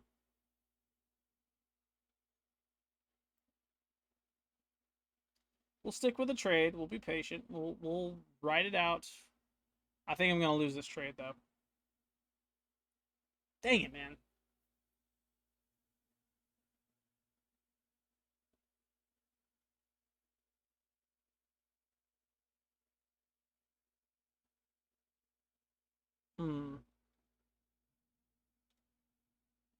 We're halfway through. Dang.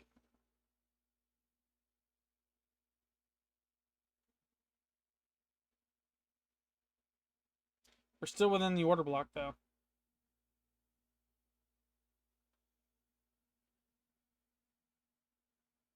So that's our saving grace right there.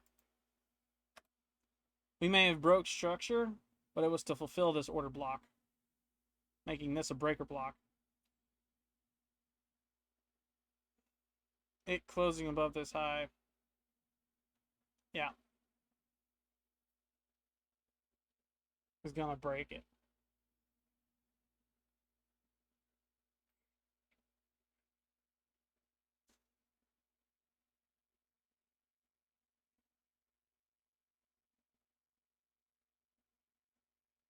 It went so low to hit that for value gap. It went within this range. High time frame for value gap. We go the hour. Yeah. It didn't hit this one, but it did hit this one right here. For the 5-minute. I think we're gonna lose this trade. That was dumb of me because we were on the high time frame. We looked down, saw the uptrend, and went, okay, if it reverses, it goes in our way. It goes in our move down.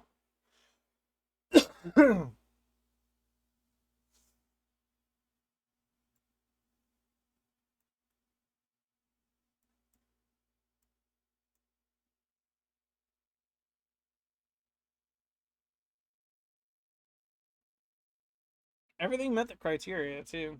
1 minute was a little risky. I knew that going in. The fair value gap was also risky. I mean, you guys saw it. It literally went back up into the range of the fair value gap. But it confirmed there was a fair value gap there, nonetheless.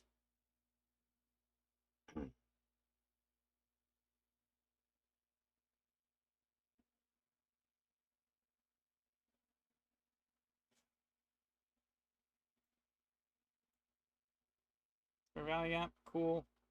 We waited for the break here, cool. We got in roughly, that says right there. I know I got roughly up in there. Like, we go to the 1 minute right here. Yeah. We waited for the break. We waited for the inverse. We entered on the closure of this, the open of this.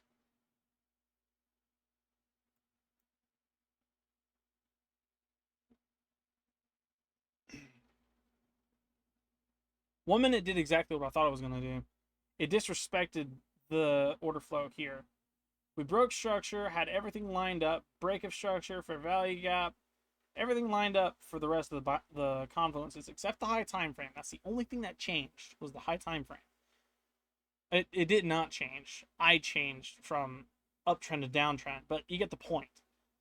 It disrespected this order flow, and from there it just ripped higher. It said fair value gap, fair value gap. We're going to keep stacking until we go higher. All right. Big ouch is what that was. 30 seconds. We're on the 5 minute.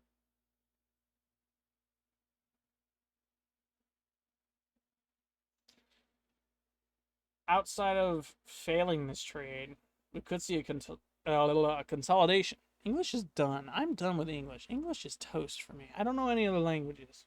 Mind if I speak gibberish to you guys for a second?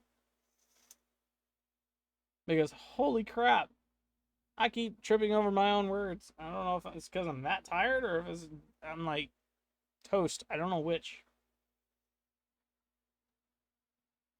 Anyway. Yeah. We could see it consolidate. If we do, it's completely fine. We'll just wait for it to break out. And when it breaks out, we either are in the gold or we're not. If we're not, ouch. The idea was solid, with the exception of the high time frame. Again, now I keep mentioning that. That's literally the entire bias. You look at the daily, you look at the 4, you look at the 1. All of that lines up into a singular uptrend, downtrend motion, and from there you trade with the trend. You don't trade against it. I'm not trying to fight the trend. I'm trying to take it short based on the fact that we've been in an uptrend, and I'm looking for that reversal. We got the reversal on the 5 minute. We got the manipulation on the hour. You want to get technical? Let's get technical. Patience. Waiting. Because if you notice, though we had 3-4 highs manipulated within this one move, this is the first time we manipulated one of the key levels inside of market open. Mistake number 1. I didn't wait till market open. Or within market, my hours, my time frame, to take a trade, to look for a key level manipulation. I didn't. Plain and simple.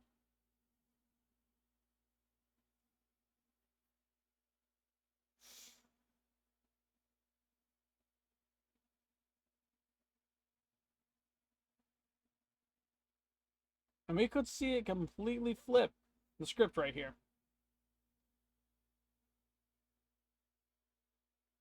Let's see what NASDAQ is doing real quick. That's a stark difference.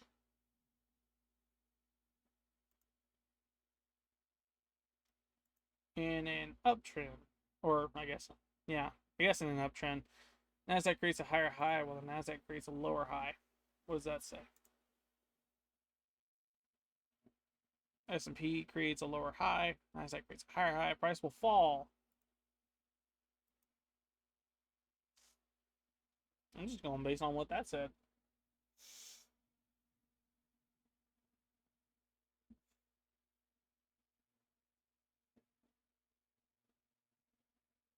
And this would be the time frame to more accurately depict an SMT. Not saying it can't be applied to other time frames, but that the SMT, the confirmation confluence that a reversal was made, is legitimately the reversal confluence, 1, and then 2, the de facto, like the 5 minute is the de facto time frame to identify that per TGR strategy, not the hour, not the 4 hour. Though it's a good indication of where market might want to go, it's best used on the 5 minute to really downpack the rest of the confluences in a fine-tuned manner.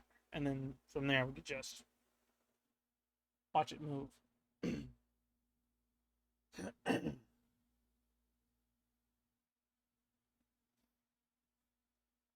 Inverse fair value gap. Are we seeing breaker block right now? Is that what's going on? We have a minute 13. Let's see what's going on. Because right now I'm looking at a breaker block. Remember I was saying from this range right here all the way up to this range. That's an order block. Break of structure, order block, retrace, revisit of said range, closure within, breaker block. From there, barrel on down.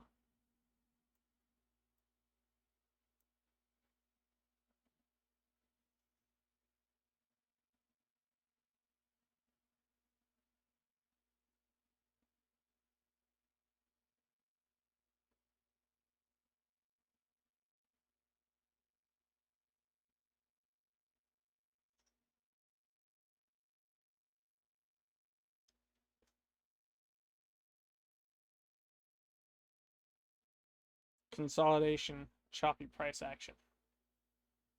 Yikes.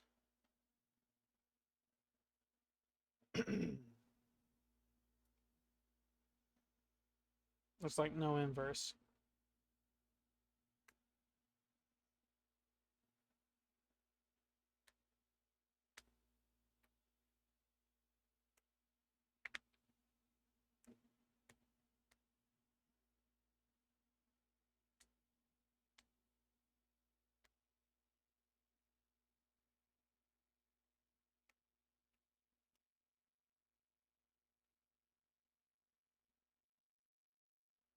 I think it's a false signal based on MACD's volume.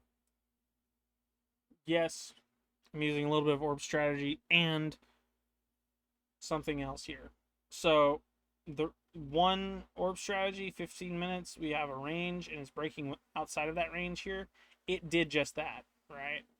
We're trading in the reverse. We're hoping that it's going to continue down, which right now looks to be just that. If it closes in the next 4 minutes, inversing this, potentially continuing down, breaking past this, we'll see it drop, breaker block style, boom, cool, done. Second strategy. Second strategy is essentially look at this blue line here, right? Wait for price to break below, hold it, which it did. And then from there, watch it continue to drop based on MACD's confirmation. It did break. We saw this and this cross at the same time. It held that position. It held it, and then we had a retrace. This retrace did two things. It confirmed the breaker block, boom, closed within, moved down. 1. 2, it also gave us a false signal.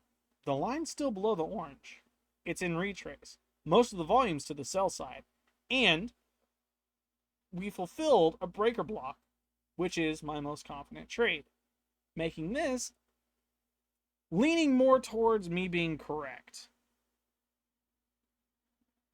It justifies my entry. It justifies me still being in this market. We haven't been stopped out, so the trade idea isn't completely invalid. I don't know how else to explain that. I'm breaking this down as fine as I can, and it right now makes sense as a breaker block. This move that we're currently in is a breaker block. Breaker blocks are signs of continuation from the initial break of structure. We're going in the downtrend now. We broke structure. We inverted a fair value. We inverted 3 fair value gaps. And that could be price manipulation balancing out, but at the same time, it inverted, making it to where it's not a manipulation anymore. Instead, we have that breaker block confirming, hey, we need to go in the other direction. Gives me reason to stay in the market. Gives me reason to stay in this trade, and realize what is going to happen. I do think the take profit is set way too low. Based on this price action right here, I think we might get lucky if we hit this line. I think it might target this, actually. If it targets this and sits within, I think I'm going to take half the position out right here just to be on the safe side, so we can get that feedback, and so we can make a little bit as well. I'm thinking 2, 2, 2, half, and then from this area down, this is our final take profit. It'd be 2, 2. There's a leap here, so maybe half of the remaining position, and then if we hit down here, that'll be the final take profit. We'll be done for the day. We'd be missing out from here down, but that's fine. It's fine because we knew without question that this right here was going to be a little... This was a risky setup. And I've explained it already. High time frame confluence is a little... High time frame bias holds higher power. It just does.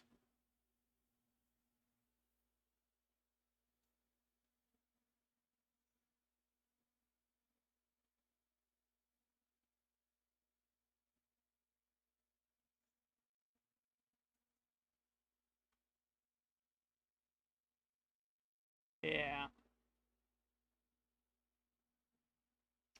Looking at the history, this right here.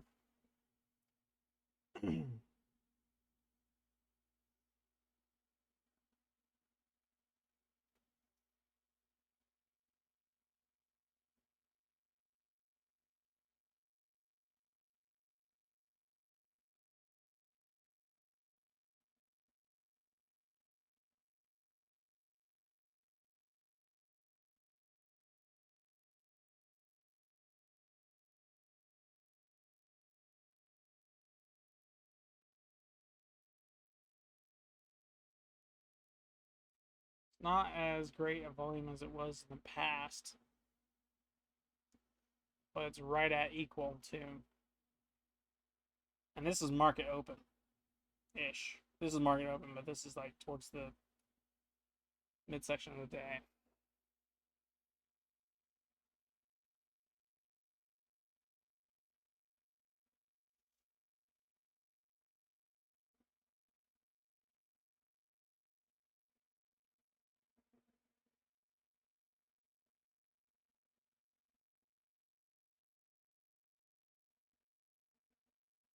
It might continue higher.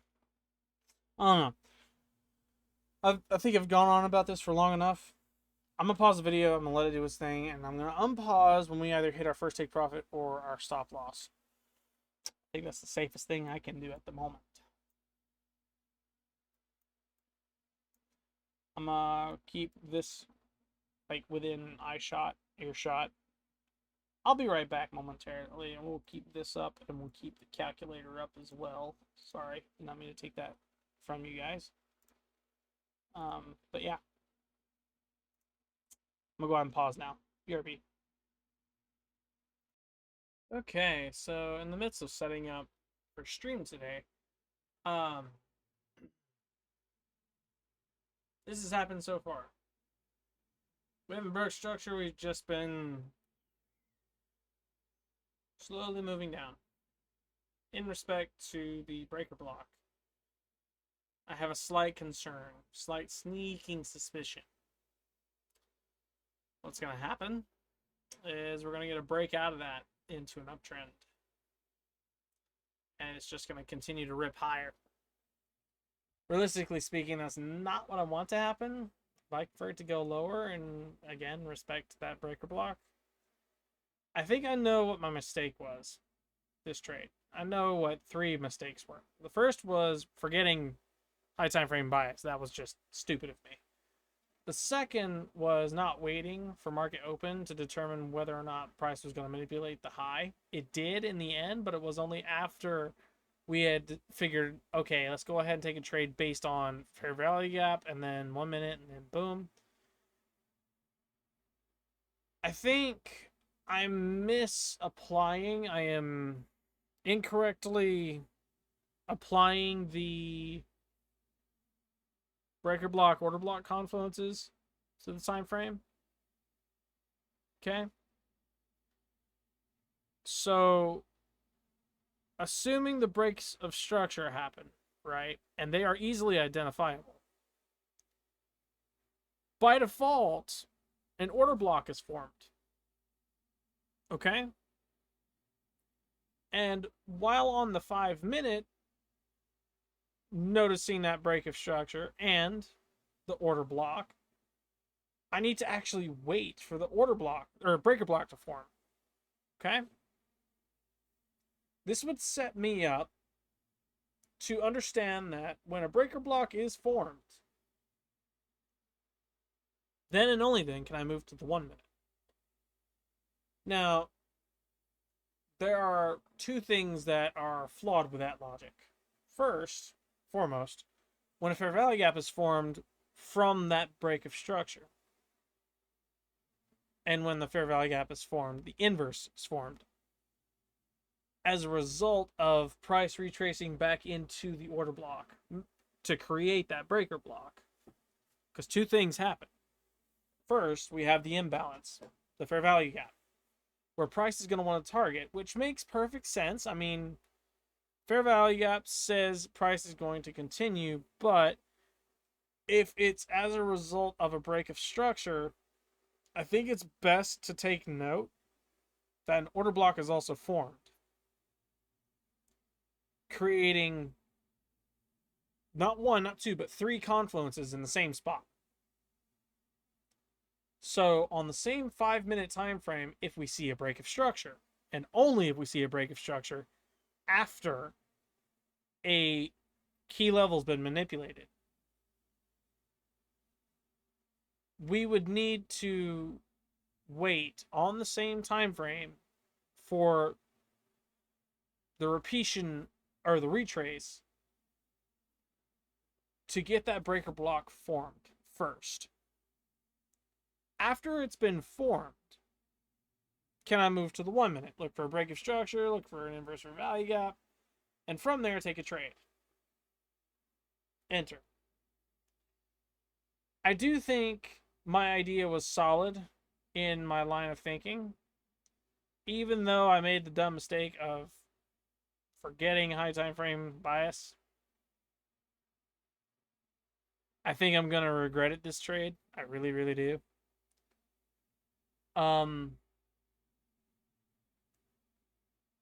Did I list all three things? I think I did.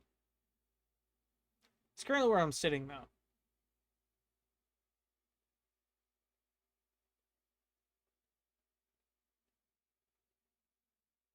Kind of sucks. It's currently the hand we were dealt. I'm still looking at a false signal. You see MACD, you see that blue line below that orange line right there? See how we're a bunch of red in the sell side? It hurts to look at right now because I'm looking at price going up. I'm looking at it breaking structure into the upside. I'm looking at MACD saying, no, we're going lower. The volume says we're going lower. It makes sense that like the direction of where price has been going for the past 30 minutes has been in the down direction, but we haven't broke structure out of the now uptrend from the breaker block stuff. We're in an uptrend. The direction is a short. Down is good, up is bad. See the problem? Everything about the trade was solid, sound, made sense. I anticipated the break of structure, the reversal. I did not anticipate price consolidating after the breaker block.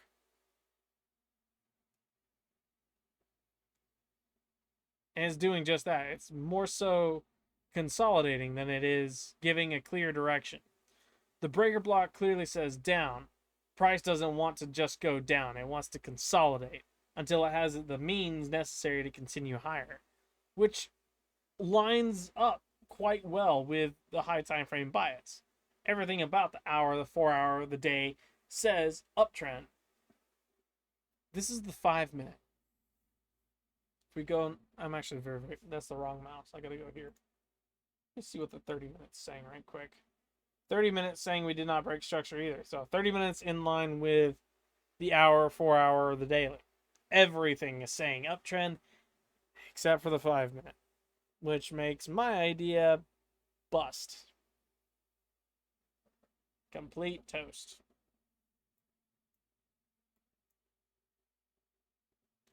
And it was based on the fair value gaps being hit that we took this trade. Hour says up. We took the trade based on the key level hit high. We had multiple key levels hit within a single move at the end of London session. And we anticipated the reversal. The reversal was accurate. We did get a breaker block. The question was if that breaker block would be respected. If the breaker block would respect the order block and would see the return off of the downtrend from the initial break of structure on the 5. Right now, we're not seeing that. We're seeing consolidation. It's Friday.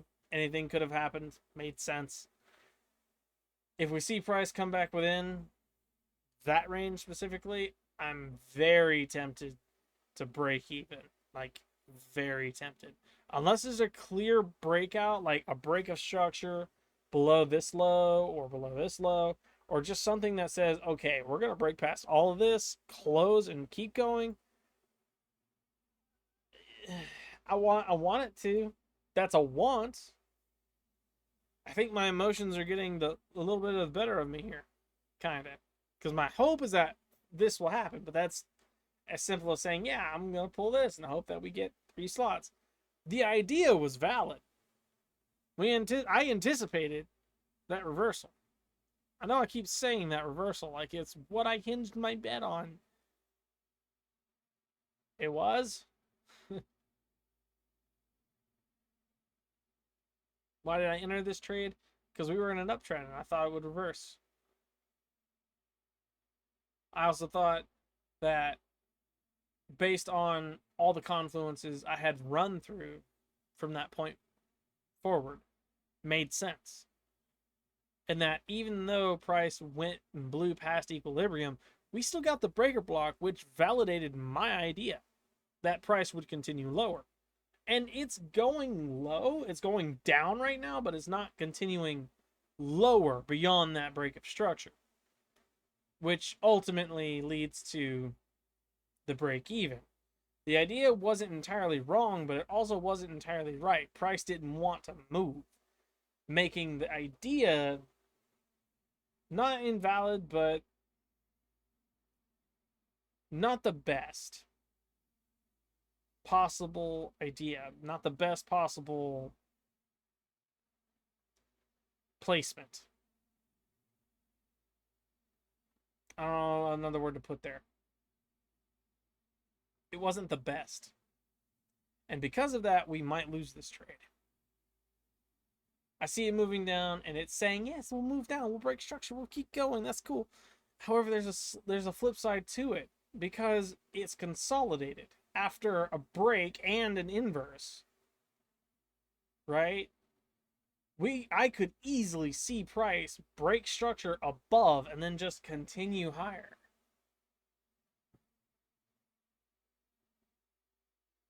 There's another break there. Let's see what happens. I say there's another break. We have 4 minutes for that to close. Let's see. That's the best I can do. Let's see.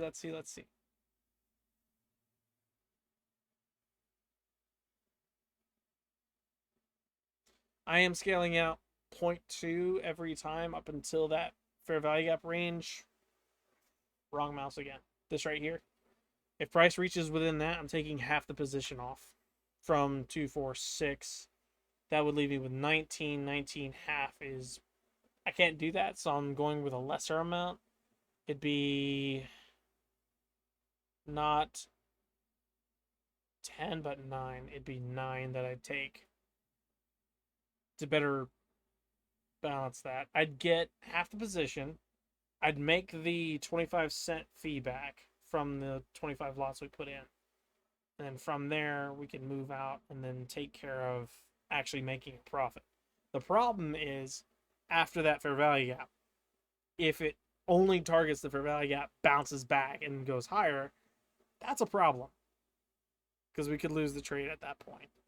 And then if it continues, that's okay. I don't mind that. Um, I just need to be wary of any breaks of structure after that fair value gaps hit, so that way I can better get out of market when I can, and not risk losing the trade. That's my current thought process. Currently setting up stream. I just got TikTok taken care of, made eligible from OBS. Two things I just figured out though. Apparently, I lose all the function of TikTok Studio. So beforehand, I was able to see, like, I could see chat still. I have multi-chat feature on Stream Elements, but I don't have the ability to moderate that chat unless it's open on another device, or a moderator. I actually get a moderator and it takes care of that for me, right? Um, I don't have either of those, and I lose the functionality of being actually able to use flares, so hashtags or um, specific genre, putting, instead of just going to a general audience like on a For You page, it's not considered a live, it's not considered this, that, or another. It's considered one thing, and it's just me streaming to Ether, right? The audience is still there, but it's varied, extremely, extremely varied. There we go. So the question becomes, what exactly can I do from OBS with TikTok that's not going to shoot me in the foot? Because I like the idea, I really like the idea of streaming to TikTok and YouTube. I can't stream to TikTok twice, unlike YouTube. YouTube, you can stream to twice. And then from there, you have vertical and default canvas view, right? You get this picture, and then you get um, vertical view, like if you're on your mobile, right? Hello, move. It broke out. Will it continue?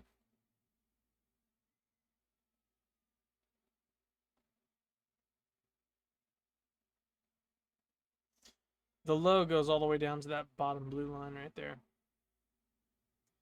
If that's a break, that actually lines up with the other order block. It just gives it a shorter range.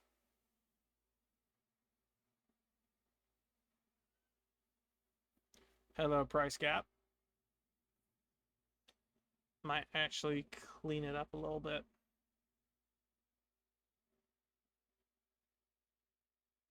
I don't know. We'll see.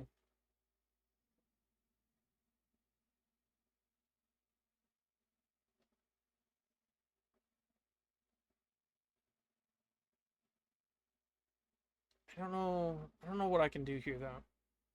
I really don't. Testing, testing. Are you not receiving my mic? What the heck?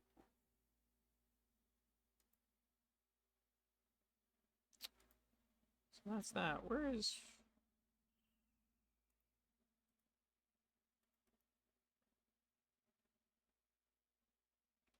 I don't have those enabled yet. Okay, so it won't pick it up because I'm not there. I'm not doing that specifically. So all the audio is not being picked up. Not my mic, not nothing. Because the scene I'm on over here is only displaying that. Hello, scale out, 0.2.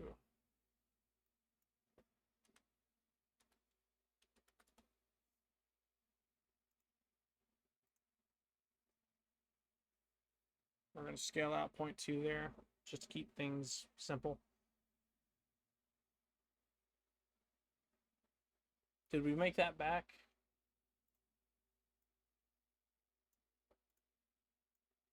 No, we didn't. We made 9 cents off of that. As we scale out, I think this halfway mark here is really going to give us half of this. Maybe a little less. Because I've scaled out from that amount now, so I don't know, we'll see. We'll see, we'll see, we'll see.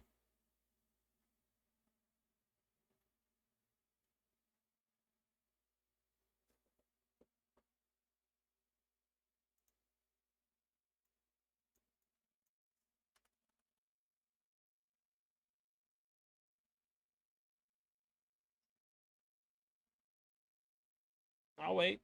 I don't mind. It's got 2 minutes, it looks like. Yeah, 2 minutes. Go ahead.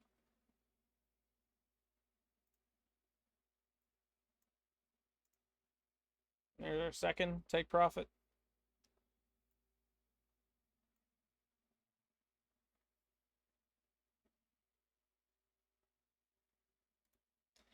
I don't know. What you guys think? Should I do this in vertical view? Should I do it in Canvas like I've been doing?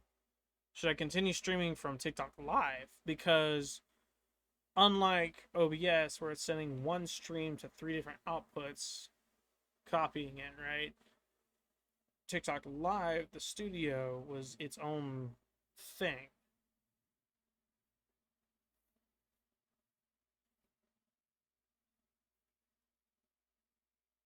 I think I could probably make it into a virtual camera, maybe. Like, change the goal itself, crop it out, and then drag it into this. There's a lot I could do with this, but I don't know what I should do.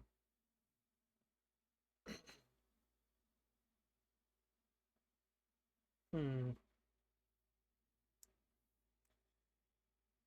I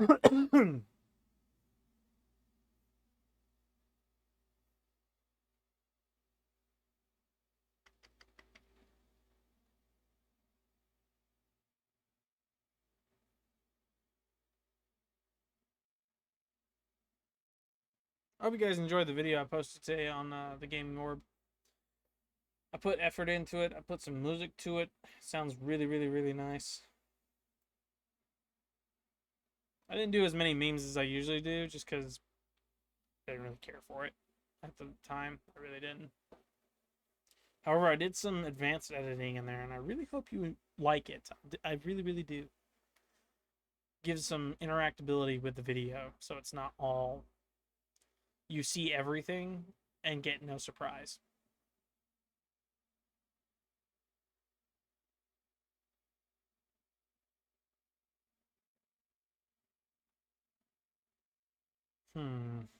Trying to figure out how this is gonna work, how I want it to work, because I really do want to stream to TikTok, and I don't want to have to bounce between 2 different platforms to mitigate 2 different chats, because that's a lot.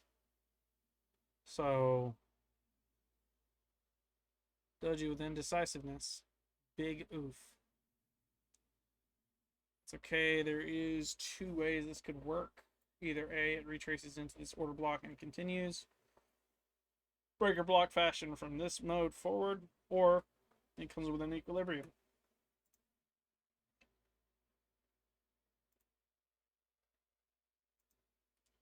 Luckily, it's given itself plenty of range to work with. I mean, it could just continue down too. Indecisiveness doesn't want to go higher, but low has been the most prominent option so far, so it'll just continue. That works too. Man.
Retrace, enter order block, breaker block fashion.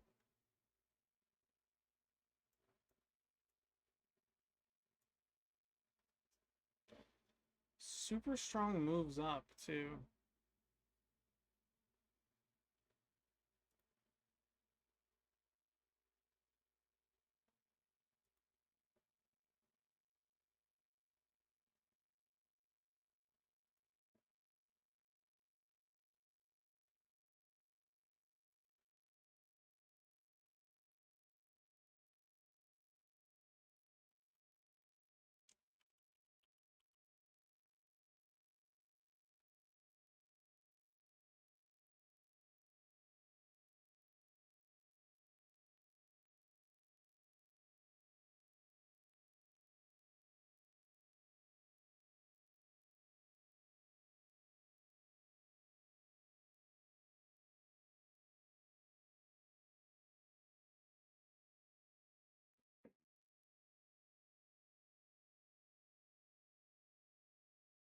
It did the same.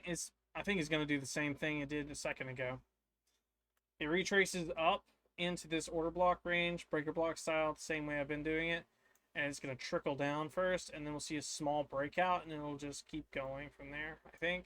It'll target this for value gap, but it won't stay here. Instead, we might actually see a break of structure back up around this range, and it'll just keep going higher. Which means we will need to stop our take profit roughly in this. Which sucks, kinda. I mean, within this range, we can make $1. I'm not complaining about it. Just trying to think the best outcome. I'm doing a lot of thinking right now, too, so pardon me.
We got our breaker block close.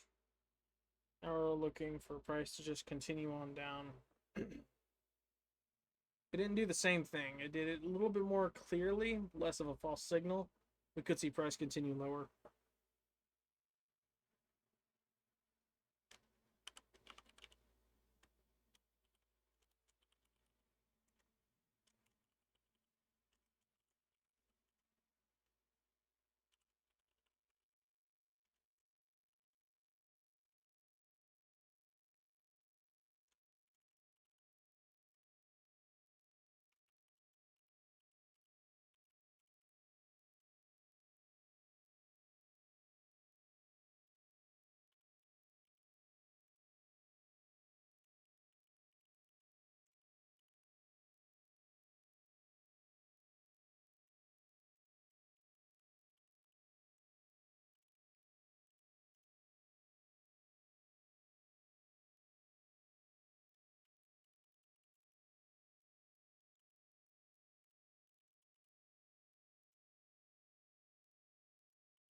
Let's see.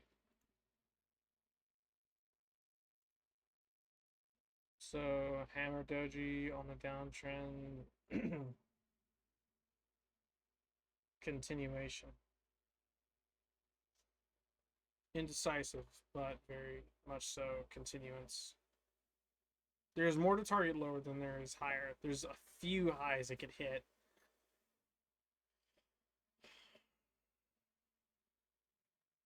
It could hit a couple things. The trendline highs are nowhere near as prominent on the Nasdaq compared to the S&P.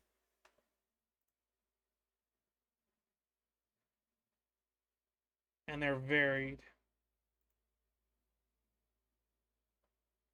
There's less of this and more of this.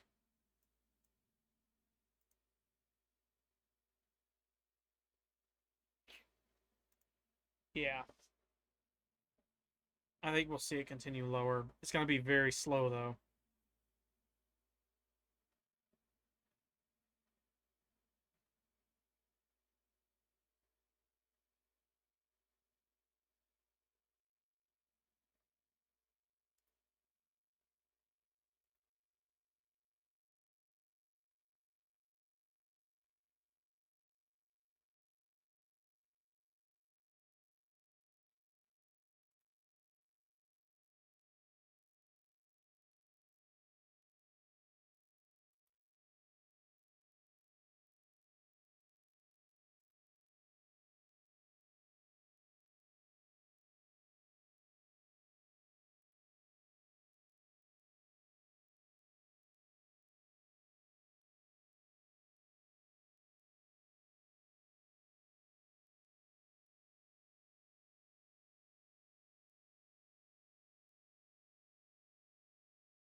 I heard a beep.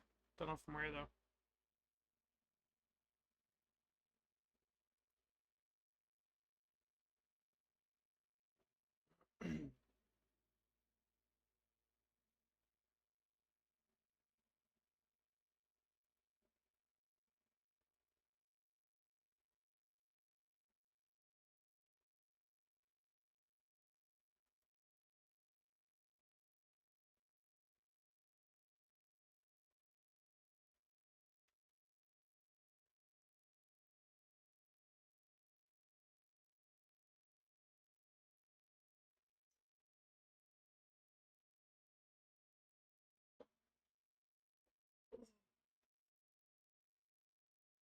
Good stretch.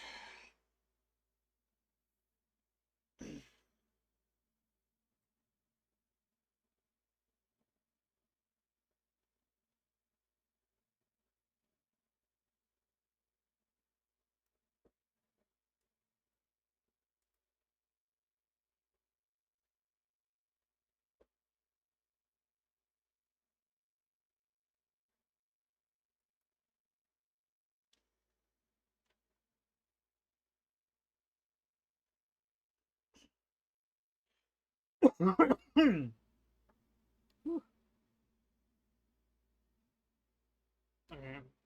From here it would be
Oh wait.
I think volume's in my direction. I think it's good right now. We'll see what it does here in a sec.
I'm watching very carefully.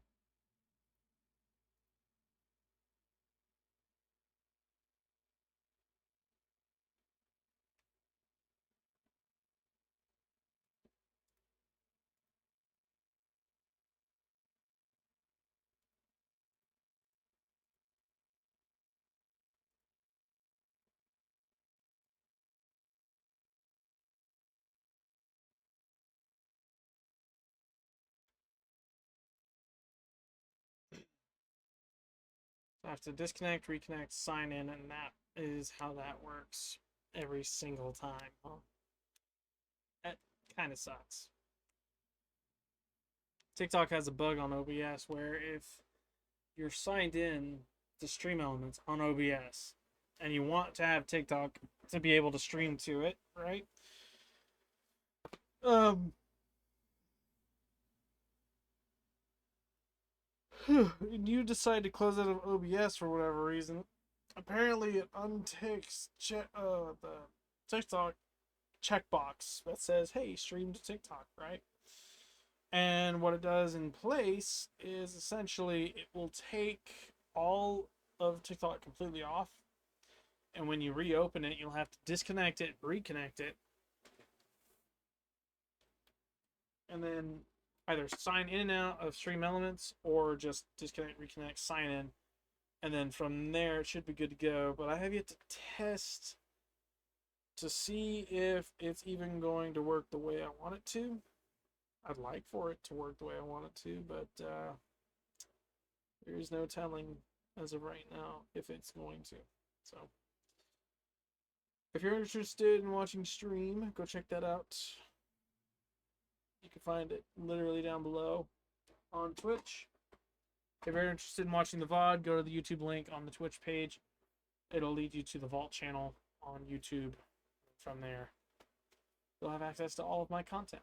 Literally. That is the designated account for all of the links if you're interested in seeing it all.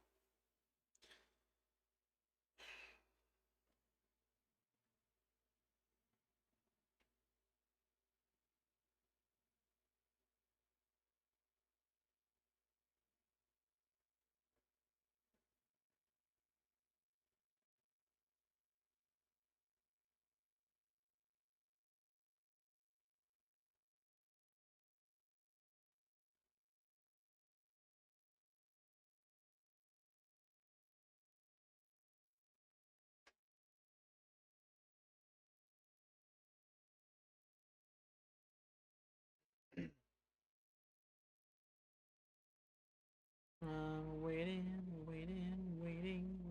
Oh, hello. That's got an update. Let's go ahead and just X out of this then. Update and shut down. Let's do that. This PC has an update, so I'm gonna let it do its thing. Hopefully, it is good to go by the time we. Oh no, yeah, it's gonna be good to go here in a second. Just gotta wait for it.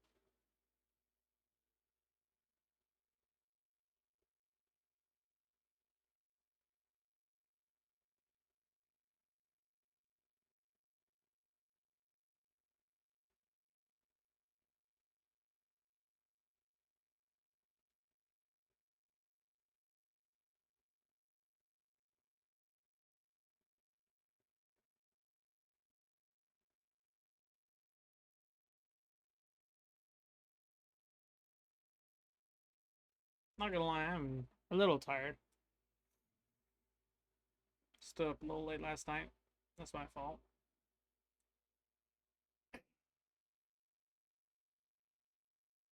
So far, the trade idea is correct.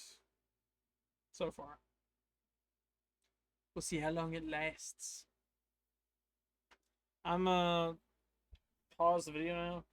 Skip to the good juicy part where we hit that fair value gap zone if we hit it, and if not that, then take profit.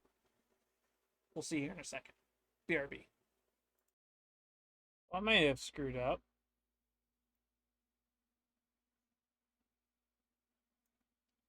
This was the fee for entering. We exited once. We exited twice.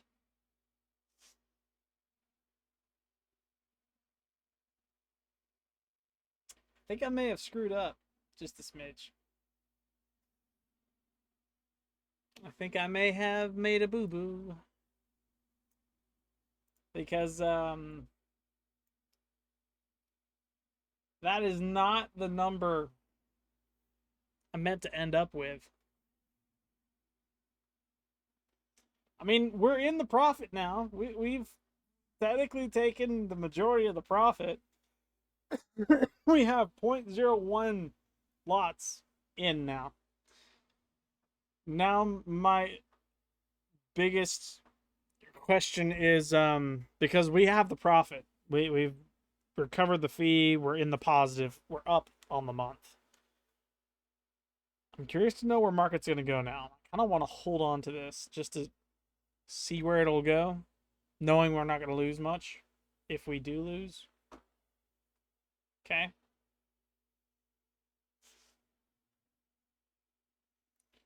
Something to note as well. I didn't think about doing this a second ago. Let's just take a look at this. So sure, we entered here. This is my stop loss, and this is my take profit. 1 to 1.9, 1.89. It's not bad. Not bad R&R.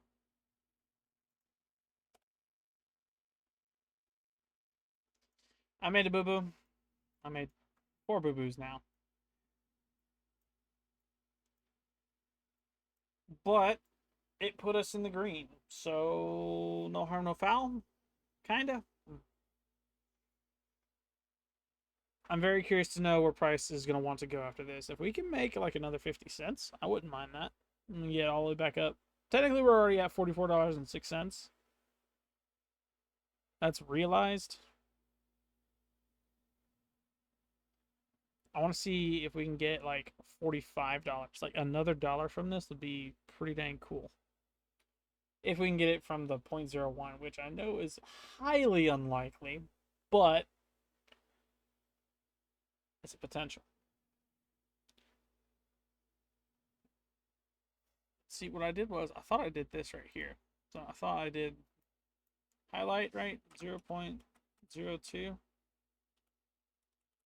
It won't let me press 2 because there's only 0.01 left. But you get the point.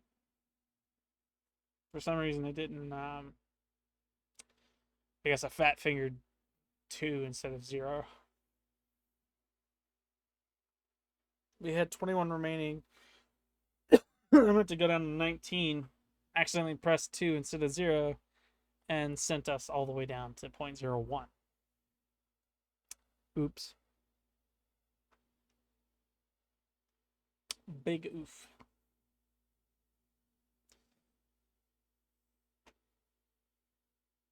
I think I've set up everything I need to for stream. Let me go ahead and actually title it.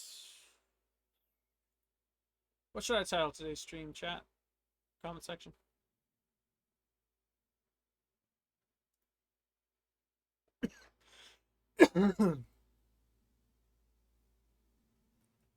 think I think I'm playing Star today. First up is Repo, I think. Repo, maybe Halo, or something else, and I know I'm forgetting.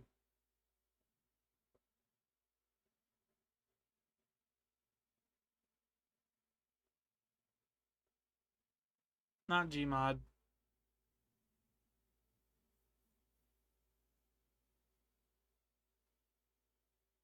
Not Destiny, not Warframe, not Halo, not COD. Halo's with someone else. It'll be on stream though, if you're interested in watching that.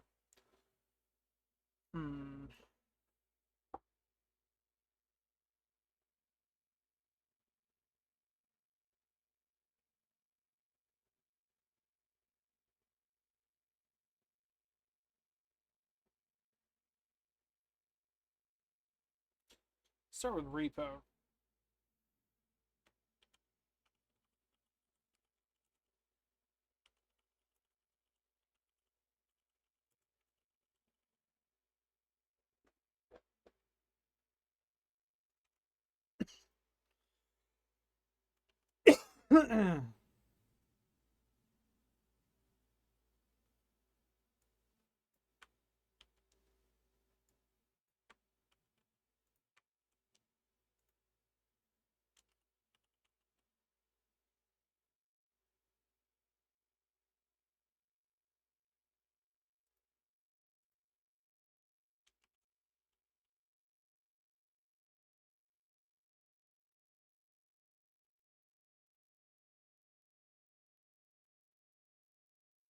So we've gone into the Fair Valley Gap range. Let's see how much further it goes.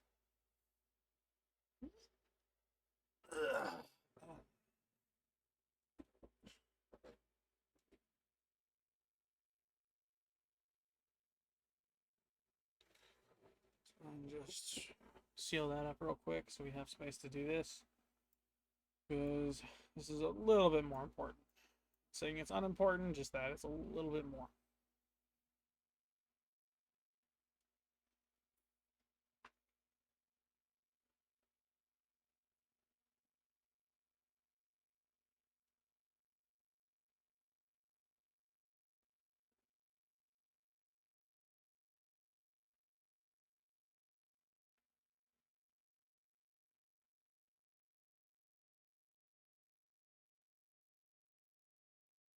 If we hit our final take profit with one lot, 0.01 lot, that's going to be very, very fun to witness. Very, very, very fun.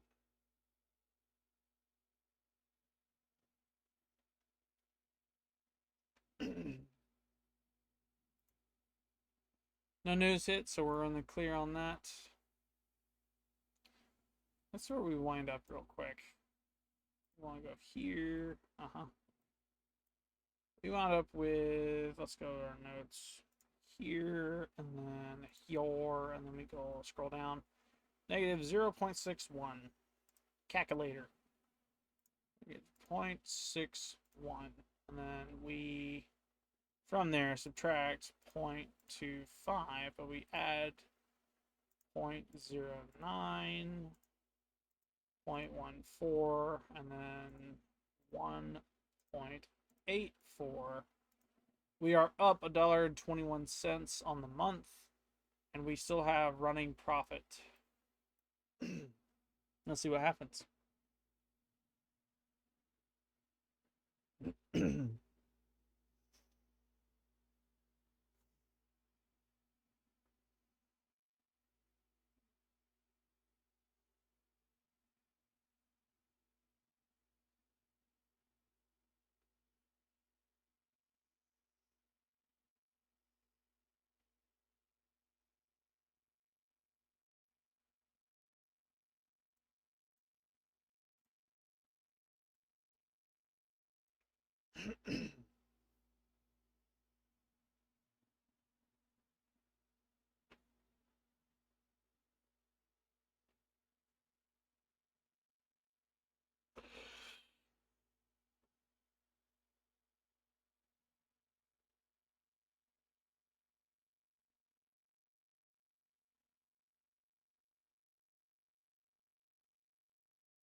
I'll pause and let it run. Let's see what happens. Hello, I am back. Oh gosh. I've been keeping a close eye on chart. Very close. Looks like we are done with the bear run. Looks like we're about to go bullish. We are about to, in like 2 minutes, 30 seconds. This candle has yet to close. That could be the break of structure needed to leave market. Don't really know. That being the case, I'm very tempted to see if it does close on the break of structure. If it does, we'll be leaving the market. If not, potential false signal. Potential. Then again, MACD and the chart are lining up, which tells me not false signal. So if this break of structure goes through, we are leaving this trade. We did turn a profit. We wound up in the positive for the month due to this trade. So I'm not going to complain, though there are several mistakes that could get fixed, and mistakes I've made in the past too. And I am aware, trust me, I am painstakingly aware of the mistakes I have made today. I am well aware of them, and they'll be listed in the description if you want to check that out. We're in the positive though. 3 months on track. We're in the positive. We've gone green for 3 months. Not bad. Not bad at all. Now we got to capitalize on the ability to stay and continue into the green for next month.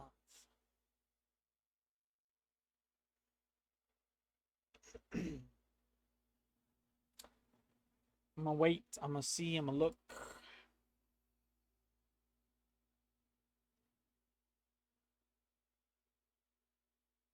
$40 in. Before I close, let's see what happens.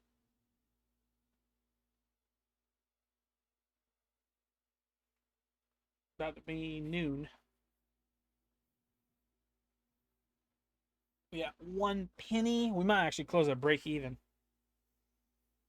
for this like remainder trade.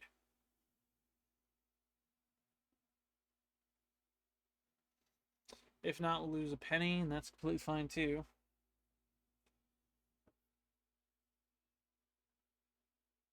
The goal is to know by sight.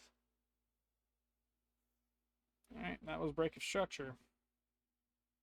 Close. Today was a good trade. It was a good trade all the way around. We closed at a break-even state, so we didn't lose much. We actually gained a decent penny. Decent penny? We gained $1. We gained like $2.40-ish. $2.40. It may have been more like $1.60. Because we broke even, wound up with 20, so we would have had to make 40 plus 20. That's 60, and then from there another dollar. So about $1.60, $1.70, somewhere in there. Relative break even, but on the green side, let's go ahead and update our notes real quick because I still have it up on the calculator.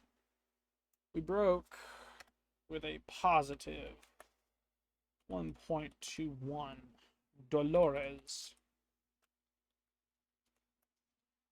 And I intend to keep this on a roll. Thank you guys so much for watching this video. If you did, drop a like, leave a comment. Subscribe if you're new on the comeback and are interested in viewing this kind of content. And if not, please note that there are other channels on this YouTube platform of ours that I post content to. All of those links can be found down below in the description. In the event you can't find the the one link where I'm dying, go check out the Twitch link down below, and then the YouTube link thereafter in the Twitch bio. You'll see there that all the VODs I post for video games wind up there, as well as some other important information posts and the like. I try and put it there, but I've been getting good at posting to various channels, so if you're interested in that kind of thing, check it out. I'll see you guys in the next one, and let's hope for a better trade Monday. Actually, let's take a look at Monday real quick. Let's take a look at news before we leave today's video. See what next week has in store. Monday, FOMC. We are not trading Monday. My mistake. PMI, double red, one orange on Tuesday. We can look for a trade. Not going to say we can or will. Orange folder Wednesday. We're trading Wednesday. Golly. Bottom GDP, core Cool, cool, cool, cool. Thursday looks potential. High impact. Thursday is going to be an interesting one. And then PCE price index. CPI, course price index. I don't know about Friday. We'll see about Friday. I think next week's our last week, too. Last week, and then we have 2 more days. We have this Monday, which we can trade, and then this Tuesday, which we can trade. And that will be it for September. We have a week and a half ish. A little less than a week and a half. We have October 1st. And then the real fun begins. If you're interested in watching this stuff, consider subscribing. This has been my journey so far. This has been paper trading, my attempt at learning it, getting strategies down packed, and really getting into the specifics, details, and everything like that. So far, it's been a success. So far. This is my second attempt at the 3-month in the positive gist. I really am looking forward to having it done and out the way and just that load off of my shoulders. My confidence will have been established. Prepare yourselves for a video September 26th. I know it's going to be an interesting one. It'll be the video I create that's going to be the major update across all of my channels. I'll even post it to stream if you want. I'll even stream it. I'll make the video midstream so you guys understand. Check out Twitch. I stream Fridays, 2 p.m. to 10 p.m. Eastern. Okay. I'll see you guys in the next video. Peace.